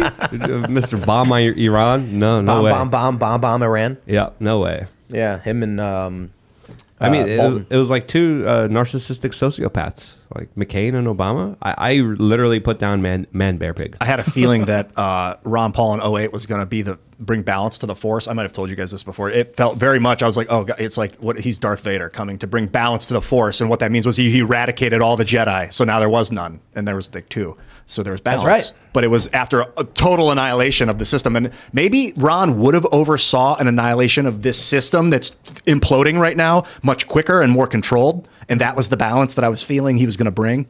But I wish I'd supported him. Looking back, I supported Obama because I liked him. But I think Ron Paul was the... And then there was Obama and Mitt Romney. Again, 2 sociopath, crazy politicians that again, I think I also wrote in man bear pig. Yeah, it was basically like, Obama's like, if you vote for me, I'm going to blow up kids. And Mitt Romney was like, whoa, hold on. I completely agree. And it's like, okay. Not much of a choice there. No, not really. All right, everybody, we're going to go to Super Chats. If you haven't already, would you kindly smash that like button, subscribe to this channel, share the show with your friends, and become a member at timcast.com. Here's the plan, ladies and gentlemen. We're going to have a members-only uncensored show coming up for you we post those around 10:50, 11 p.m. But as a member, not only are you getting access to the uncensored content, the Green Room show, Cast Castle, Tales from the Inverted World, etc., your membership allows us to build crazy things. And one of the ideas we have is, with the coffee shop that we're building, we want to do special Friday night shows. Members only can hang out. First floor, we do the show on the 3rd floor, but you get to hang out, and there'll be some kind of meet and greet, maybe. Hard because of security. But we want to create members only hangout portions and things like that, or members only events. And we want to set up these physical locations. We have the coffee product is in the works. I think we're starting with four options, 2 standard roasts and then 2 special blends. And then we've also purchased the building for the first coffee shop. We own it. It is happening. Like, no joke. We got to do the construction. We got to build the bar. We got to install plumbing, things like that. But this will be in West Virginia, and I'm really excited for it. And then we're going to hopefully start setting up more and more of these physical locations where you can hang out. How cool would that be? Someone walks in for a cup of coffee, and the TVs on the walls are playing Timcast IRL. They're playing Viva and Barnes. They're playing Recaita Law. They're playing Steven Crowder. They're playing these kinds of YouTube shows. Because there's a whole bunch of live streams that happen from morning until night. And it's not just Pop Culture Crisis or the shows that we have. We've got a gamer show coming up soon as well, but a bunch of other YouTubers as well. I want to make a space where people come in and they get exposed to this kind of content. That's how we're going to do it. One way we're going to do it. So smash that like button. Let's read some Super Chats. All right.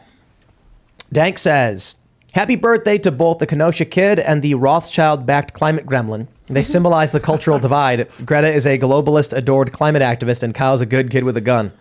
I like that. The Rothschild-backed climate gremlin. I told Kyle he needs to heal the world, and him and Greta need to come together and become an official couple and make a child. I don't know if his girlfriend would like that. And he came out. He was like, "I got a girlfriend." No, it was a funny conversation that we actually had between each other. But they share the same birthday.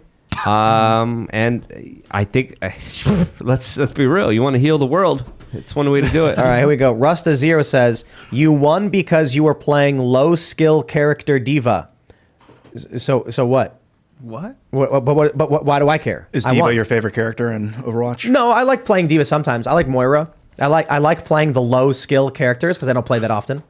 I like Sombra. So you guys ever play Overwatch? I played the first one. Overwatch 2. Sombra's great. She can teleport basically, and she can go invisible. And so I love just sneaking up on people and then, Big fan of Genji. Genji's cool. Yeah, Genji's all right. I play a lot of Heroes of the Storm, and some of those Overwatch characters make their way into the game. I don't care for any of the competitive stuff. I just play No Limits 5v5, where I was playing today, and it was just 5 Winstons jumping around. He's the gorilla character, so I'm having fun, dude. It's like you won because you played a low skill character. I don't know. I had a good time though. There's something at flow state. Last night I was shaking. I played a game of Heroes of the Storm, and my body was shaking because I was in such the zone. Like I was dodging, sidestepping. That's called vitamin D deficiency. You might be right, and you need to fix it by working out. And my New Year's resolution. You're going to get in touch with my personal trainer. We're going to set you up with my personal trainer, and we're going to do this. 100%.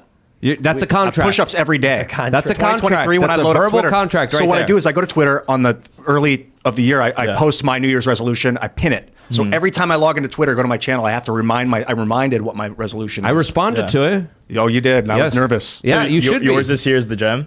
I'm building muscle this year. Nice. Last year was fixing my posture. Nice. And it was extremely useful to see that when I would go to Twitter every day or whenever I would see it. All right, let's see what we got here. Red Mist says, buy Ian's grandpa's crystal powered NV binos.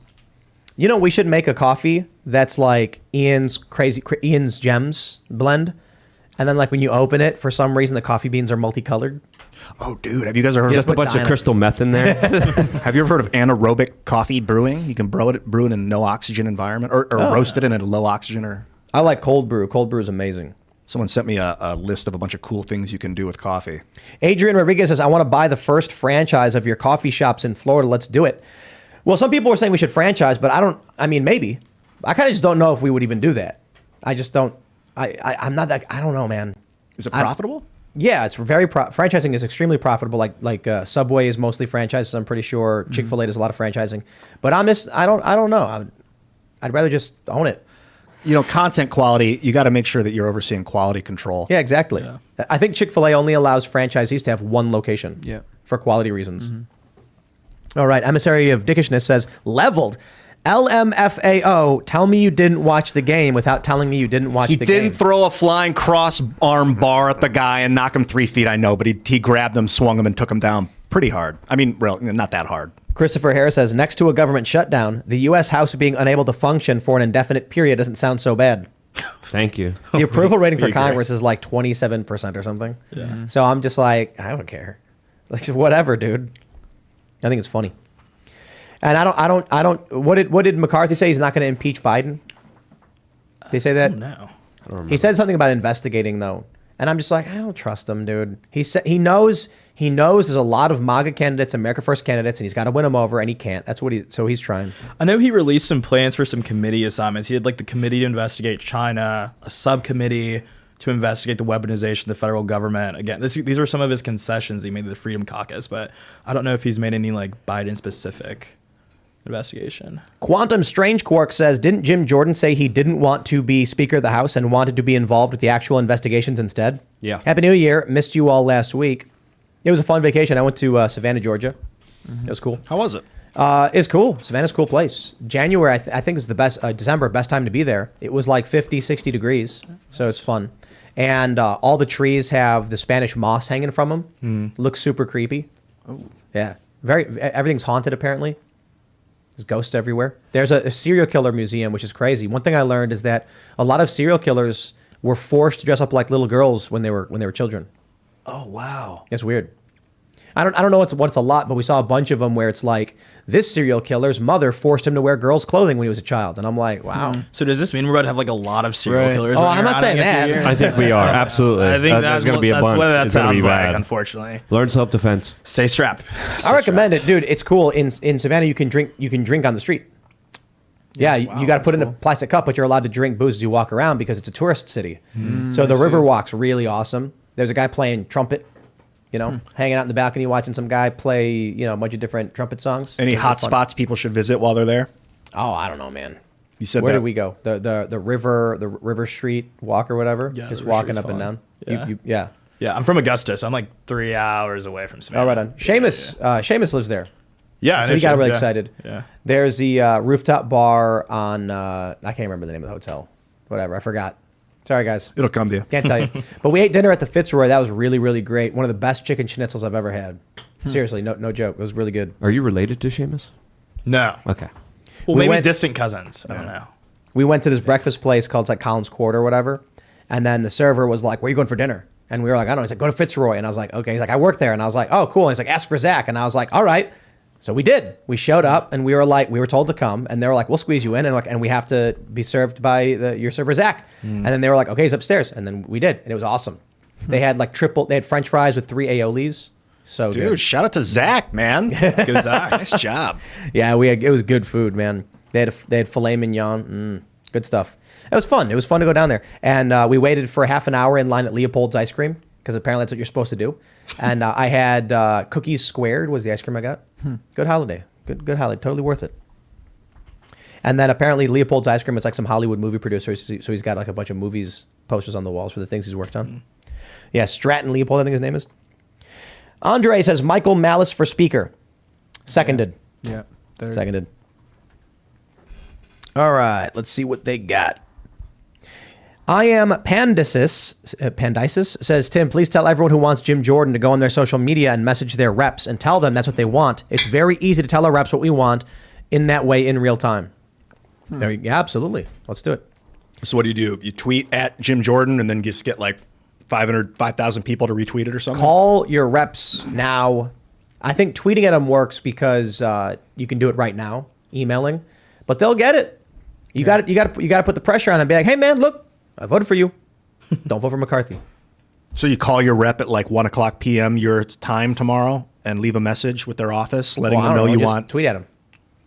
I think phone call. Email. A lot of phone calls can really push the needle. What the activists do, and what we used to do when we did canvassing, is they would give you 10 postcards, and you'd stop someone and ask them if they didn't want to give money. You could be like, okay, well here, would you want to fill out this postcard? Then what they do is they take, if they get 100 postcards per employee and they get up with 4,000 postcards per week, then what they do is at the end of the month, they take something like, we got 16,000 postcards and they mail them all at once. Then the rep walks into their office with a stack of 16,000 postcards and they go, what is this? And it's your constituents telling you what they expect from you, otherwise you won't win. And they go, okay, I get it. It's effective, man. Very effective. KF says, Tim, curious to know how Mr. Bokus is doing. Hope all is well. Mr. Bokus is extremely gaunt, and I don't know how much time he has left. The subcutaneous IV fluids seem to have very much helped. So every other day we give him an IV. You pinch the skin, you stick a needle in, and then electrolyte solution goes under his skin. His body absorbs it. He's also getting a hormone treatment to stimulate red blood cells, but he doesn't want to eat. He is eating, but he's very he complains and then eventually eats, which is good. But the other day we couldn't find him, and we eventually found him hiding, buried in the closet. It's a really bad sign. Yeah. Cats go into hiding when they're sick and bad things are happening. So he's not. When I made that video, he was stumbling and couldn't stand up. We started giving him the solution and now the hemoglobin treatment, and he's acting normal, which is good. But he's still losing weight, so we don't know how much time he's got left. Got to get him inspired to eat. I think we'll mix a little wet food, maybe a 5-to-1 dry to wet ratio. We give him exactly what we have to give him special food because of his kidneys are basically are dead, so he can't have certain foods that are high in certain chemicals. I'm not sure. I think it's potassium or something, because then his kidneys can't filter it out. So he's got to eat special food he hates, but I'm not sure. I think the issue is his body just isn't able to process it properly. I looked into stem cell therapy. Was told by one doctor that for young cats that have congenital issues with their kidneys, it doesn't work. That's not what it's for. It's for older cats that have deterioration. But I'm not going to give up. I pretty much gave up. But now I'm going to push it all. Well, to the limit and just cause many. What do we got? I was talking to when we brought him to the hospital the first time, they said a week maybe, and so it's been a couple weeks. And he's walking around, he's yelling, he's doing cat stuff. He's jumping up, he's jumping. He won't play anymore. I tried dangling the cord in front of him. He just stares at it. He goes into hiding. So I don't know how much time he's got left, man. How old is he? 4. He's a burrowing cat too. He's always loved to burrow. So Gotcha. They say he's got underdeveloped kidneys and he's got a heart valve defect. Likely because when his street cat, his mom was eating garbage. Then he was born. He ate garbage. And we gave him a good life as long as we could. See about the stem cells, man. Yeah. We'll see if we can bring him back. Sad. Clone him, says Stefan Lucio. Well, the idea we had was that we were going to get another cat before he passes so that he can teach the other cat how to be a cat, and then we'll carry on his legacy. But you said he's a eunuch, so he can't have kids himself. You were saying cats don't do well with new cats? They don't. Stresses them out? You have to take the 2 cats and then close the door and have them sniff each other, and then eventually they get used to it. Otherwise they fight.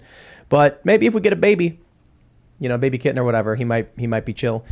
He likes other cats. He's chill. All right. Osri says, you're wrong this time, Tim. There are 4 parties: sickle, donkey, elephant, and lion. Don't look at me. Ian's the one who said there were 3 parties.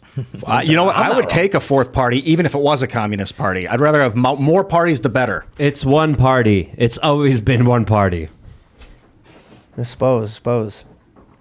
Let's, what do we got? Let's grab some super chats. Grim Wolf says an NFL player died in the field back in the 70s and they still finished the game. Yeah, who was that? You mentioned him, right? Yeah. Let me see if I can pull that up again. Dan something, I think you said. It was 7. Jeremiah says Occam's razor, probably steroids. For real, why not? Yeah, right. That guy's awesome too. Don't they test for steroids? I think don't they know. do randomly. I might have already canceled this guy. It was 1971 that the guy died on the field. Yeah, Chuck Hughes. Chuck Hughes, how did he die? I don't know. What does it say? What are the secrets? Where are we at? Little Sausage says, as a Canadian veteran, we can't get mental health care and I desperately need it. JBP helped me immensely. I am likely to get mated now because I can't get care. Canadian healthcare equals death care. Sad to hear, man. You got to just watch some more JBP, man. Put Peterson on loop. It'll help you out. He's not the only one. There was a really funny post that said, to all the disaffected young white men who are listening to Andrew Tate, here's a better show for you. And it was Jocko Willink. And I'm like, yeah, maybe. I don't know. Jocko's a cool dude. So maybe that is. I also like Joe Rogan promoted this guy. What is it? T-Mask Inc. or something like that. I followed him on Instagram. I don't. But I just he's really good at shooting guns. Crazy good. I was watching him shoot a handgun at like 100 yards or something, and he's like perfect accuracy every time. I'm like, that's legit. I got some data. That's a good follow. Chuck Hughes was 28-year-old wide receiver for the Lions, Detroit Lions, and he collapsed on the field and died to a heart attack later. There were only 62 seconds left in that game, so they played him out. Okay. Maybe they would have canceled it if it was early in the game. He had a heart attack on the field. Yeah. Oh. Yeah, Could have been this steroids. was first quarter, second quarter last night, right? Right. Yeah, A lot it of was game to very play. early on. It was very early on. That's crazy, man. I don't know. Maybe it was the what is it called? Carditis or whatever. Something. Could have been some arterial sclerosis, heart disease. No, that's what Hughes was arterial. What was that? That's that thing that people are mentioning. Comet something. Mm-hmm. What was it called? Did you close it? So many tabs. What is it? Oh, I didn't say anything. Commodorus. Comatio cordis. Comatio. Comatio cordis. Or commotio. The T might be, Commotio. Riley Lewin says Tim's Trudeau impression is just Denga Kuman from Bobobo Bo Bobobo. Tengakuman, yeah. Is it? I don't know. I remember that show, but I don't know anything about it. Yeah, that's a blast from the past. It's been a while. Bobobo Bobo. Yeah. Is that what it is? Bo, I think. Bobobo. Yeah, I think that's right. And that's actually right, yeah. I have no idea. All right, where we get? Brian says Jordan Peterson should accept the re-education training request and then on YouTube show everyone what he's learning. Yeah, for real, man. He should definitely. Mm-hmm. We want to know what they're doing to people. Like, what's the re-education? Go do it, and then tell everybody what they're doing. Here we go. Kyle Casimir says Canada and Mexico are part of the USA, and I'm tired of pretending otherwise. They're definitely part of A. Mexican. Yeah, they're all American. Yeah. All right, what do we got here? Essay says, I'm about as happy as Tim about the speaker vote. Be humiliated, Kevy. Tucker wants him to concede in releasing all the January 6th content to the public. Epic. That'd be cool. There we go. Raymond G. Stanley Jr. says, Luke once said DeSantis saved America. I agree. I agree. I don't know when I said that. I might have been talking about the lockdowns and going against the COVID mandates and how Florida was viciously attacked by the corporate media, but I don't remember saying that exactly. Maybe I did. I don't know. 10 second says, Tim, took the vaccine in May. 7 days later, had a huge clot go into my heart, caused super hypertension and almost killed me. No history of clots or high blood pressure. Which vaccine was it? They've come out outright for a while and said AstraZeneca, which is not, I don't believe it's in the United States, and Johnson & Johnson were causing blood clots. But I think they've said right now, the latest study shows a significant signal between clotting and the Pfizer vaccine, but not direct evidence of causation. What a signal. What is the signal? The Florida Surgeon General has a different perspective. He does. And then Denmark also made a very important ruling that I think is worth noting. But I'll clarify. A signal is they see a correlation, right? There's they did a study. It was limited. I think it was only like 14 people, and they were like, they see that some people had blood clots. Those people also were vaccinated. There's a signal there, but they've not yet come to a definitive statement. Believe whichever one would believe, but I'm trying to clarify for the sake of what they're actually trying to claim. A lot of people are saying this proves that it does. Well, we're not quite there. Correlation is not causation. Yeah, a lot of people falsely claim that it said the Pfizer caused it, where in fact it was just linked to. Meaning there's Signals, via signals. Via signals. And what that means is... They didn't do enough research yet. Right. There's a difference between evidence and proof, as I like to say. Evidence is you come home, the cake has been smashed, it's been eaten, and there's a paw print on it, and you're like, that paw print is evidence that my dog ate my cake. Then you walk over and find the dog, he's got some chocolate, nothing on his mouth, just on his foot, and then there's the cat covered in chocolate for some reason, I don't know. But then proof would be you follow the evidence and find the dog's got cake all over his face, and you're like, there it is. The paw print doesn't prove the dog ate the cake. It's evidence, may or may not be the case. And proof is just subjective, always subjective? No. When someone believes there's enough evidence, they consider proof? Well, I mean, that's a person's opinion. What I'm trying to explain is just that. Seeing a paw print in chocolate cake is evidence the dog ate the cake, but it doesn't prove the dog ate the cake. Finding chocolate all over the dog's mouth with bits of cake in it is still arguable, could be argued to be not proof, Yeah, but I someone think could have it's set 'em up. evidence beyond a reasonable doubt. That's why we have that standard our founding fathers, man, was smart dudes. That's Who's very your favorite smart. founding father, CJ? I would say Alexander Hamilton. I'm a big Hamilton guy. Good musical. I'm an Aaron Burr guy. Aaron Burr. Let's duel. Aaron Burr. I'm always reminded of that Got Milk commercial. Remember that one? Where the guy's eating the peanut butter sandwich and he's in the museum. And then it's like, the next question for the, to win the prize, who shot Alexander Hamilton in the famous duel? And he looks around and it's got like the gun is on his shelf. There's a painting showing it. And he's like, oh, and he calls and he's like, roar, roar, roar. And then he tries to pour milk because the peanut butter's in his mouth. Yeah. That was funny. I remember that now. Classic Got Milk commercial. Come on, you guys don't remember that one? I remember it, yeah. Yeah, I remember Alright. too. Thomas Jefferson, come on. Thomas Jefferson was legit. Philosophically, but Hamilton just made Alexander Hamilton so fucking cool. That's the thing. What was it about Hamilton you liked the most? The musical. Oh, come on. That's how I feel about Jesus. You normie. That's why I said Stop it. Thomas Jefferson philosophically love it all.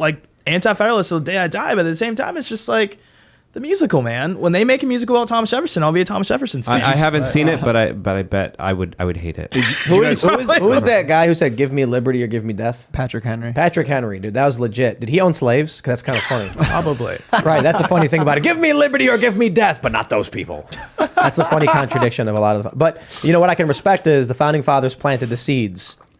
Then you eventually end up with Frederick Douglass, who said, are you going to live by your own words? And it was kind of like, you going to be a hypocrite or what? And then they were like, he's kind of right. Yeah.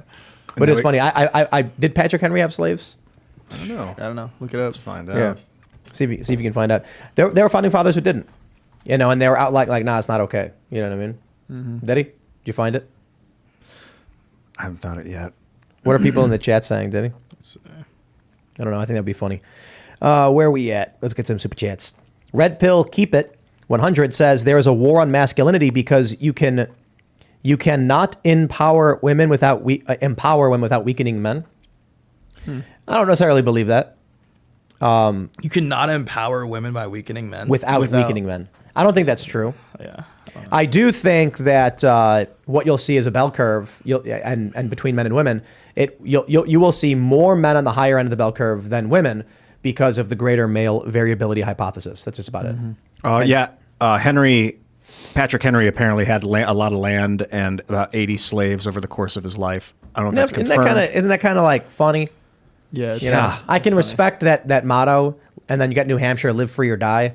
Yeah. But it's just a hilarious contradiction that he's like, the king can't tell me what to do. Yeah, right. Now those people better do as they're told. However, it says he would go on to become aware of the wrongdoings within slavery and push for its abolishment. That's cool. So there you go. So That's many of it. our founding fathers too. It's like they had this moral conundrum of okay, this is probably not ideal. I don't believe this based on their own individual fight for liberty. But I don't know. It's still obviously, like you said, it's just weird. You're chanting, give me liberty, give me death. And but actually maybe Ian just kind of solved it. Maybe he stands up and he goes, they're like, should we have independence? And he gets angry and he goes, give me liberty or give me death. And then some guy goes, dude, Patrick, you have slaves. And he goes, good point. Yeah. I mean, damn, maybe I shouldn't. Yeah. Maybe that was a really a strong awakening for a lot of these guys where they're like, the king's trying to tell me what I can and can't do. That's BS. And then someone else is like, yeah, well, I mean, slavery's happening. Yeah. And then they probably went, yeah, damn. I mean, Thomas Jefferson had slaves, but he did oppose it. He's just, none of these people were morally strong enough for the times to just outright do away with it. I get that, like, now with, I mean, we have the slave trade in the Congo right now. I don't know if there's a trade necessarily. People are slaving away, digging out cobalt. Like, it is an African slave trade going on right now in the world. Tens, hundreds of thousands. I don't know how many thousands. But, like, I'm born into this system. I don't like it. It's like I'm born, I have slave. I'm a landowner. My dad is a landowner. We have slaves. And now I have to change that system in my lifetime. Yeah.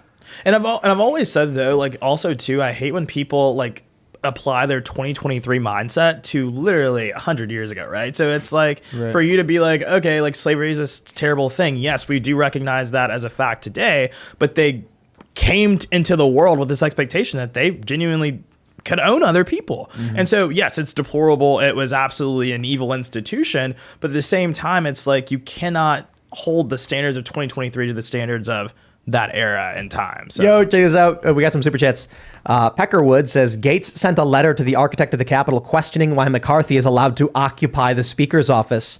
Aquafan says, Gates just dropped a letter calling McCarthy a squatter for occupying the Speaker office while coming in second place. Oh, man, that is good. Let's see if I can pull up from Matt Gates here on Twitter. So wild. If he has to literally move out of the Speaker's office, like, I feel like that's not... Yes. That's a video you can't outrun. He tweeted just 5 minutes ago, I'd like to report a squatter. Gates sent a letter to the architect of the Capitol. He said, Dear Mr. Blanton, I write to inform you the Speaker of the House office located at the U.S. Capitol building is currently occupied by Rep. Kevin McCarthy. As of this morning, the 117th Congress adjourned. How do you pronounce that? Sine D? Sine die. Sine die? Yeah. And a speaker from the 118th Congress has not been elected. After 3 undeciding votes, no member can lay claim to the office.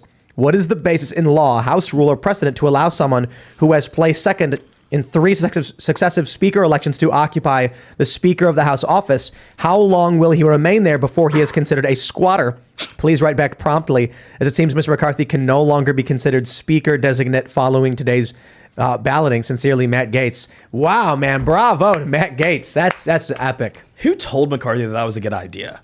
I know, man. I saw the video, like the pictures, and they were like... Of them rolling the stuff in, like little... I was like, this is... Talk about an arrogant piece of garbage. I'm so happy to hear that he lost 3 times, especially with that. He thinks he's doing the Hillary thing. It's my turn now. Get out of here, dude. Our government is not your stupid game of hopscotch you're waiting in line to get in. It's a serious thing. Yeah. And these people are like, I've been waiting. It's my turn. Yeah. Sorry.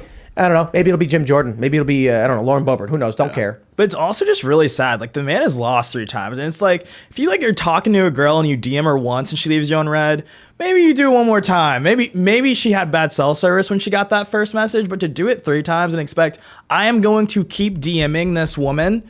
Like, and no, that's harassment, sir. And I think that you need to, like, this is what's happening here. It's just embarrassing at this point. You just need to pack it up. I look forward to tomorrow. It should be a lot of fun. Day.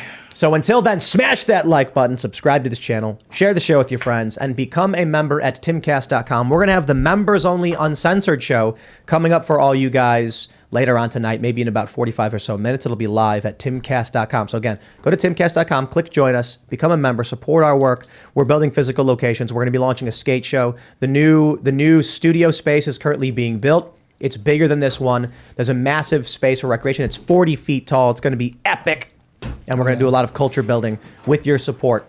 You can follow the show at Timcast IRL. You can follow me at Timcast. CJ, do you want to shout anything out? Yeah, of course. Well, thanks for having me, Tim. And you guys can keep up with me at the CJ Pearson, and also keep up with the great work that PragerU is doing at PragerU as well. Hamilton? We'll talk about that and maybe in the after talk show. Talk about it soon. CJ, thank you so much for coming on. That was great. My YouTube channel is youtube.com/wearechange. I've been doing a video there almost every single day for nearly 15 years now. Today I did a video about the crazy situation in the U.S. Virgin Islands. All a coincidence. Lots of coincidences. I'm going to be answering questions on that video right after this one. Check it out on youtube.com/wearechange. See you there. I found a cool technological breakthrough. James Tour from Rice University. They're working with rats, and one of the rats had its spine completely severed, completely unable to move. And they injected the severation, or whatever you want to call it, that hole, with graphene nanoribbons and polyethylene glycol, and within 2 weeks, the spine had regrown back to like 18 out of 21 functional. The rat's walking around. I mean, this is completely severed spine has been regrown, and then a week later, it's in even better condition, moving faster, running away. High tech. We're talking healing the crippled. People that are paralyzed will be able to walk again, kind of thing. I'm very excited. James Tour is the scientist. You want to follow him on Twitter. And if you want to find more cool stuff like that, follow me on Twitter and anywhere else. Minds, YouTube, anywhere else. See you later, guys. And I am at Serge.com everywhere. Nice, good chat. This is a good one. I enjoyed it. Good fun. We will see all of you over at timcast.com. Thanks for hanging out. Cheers.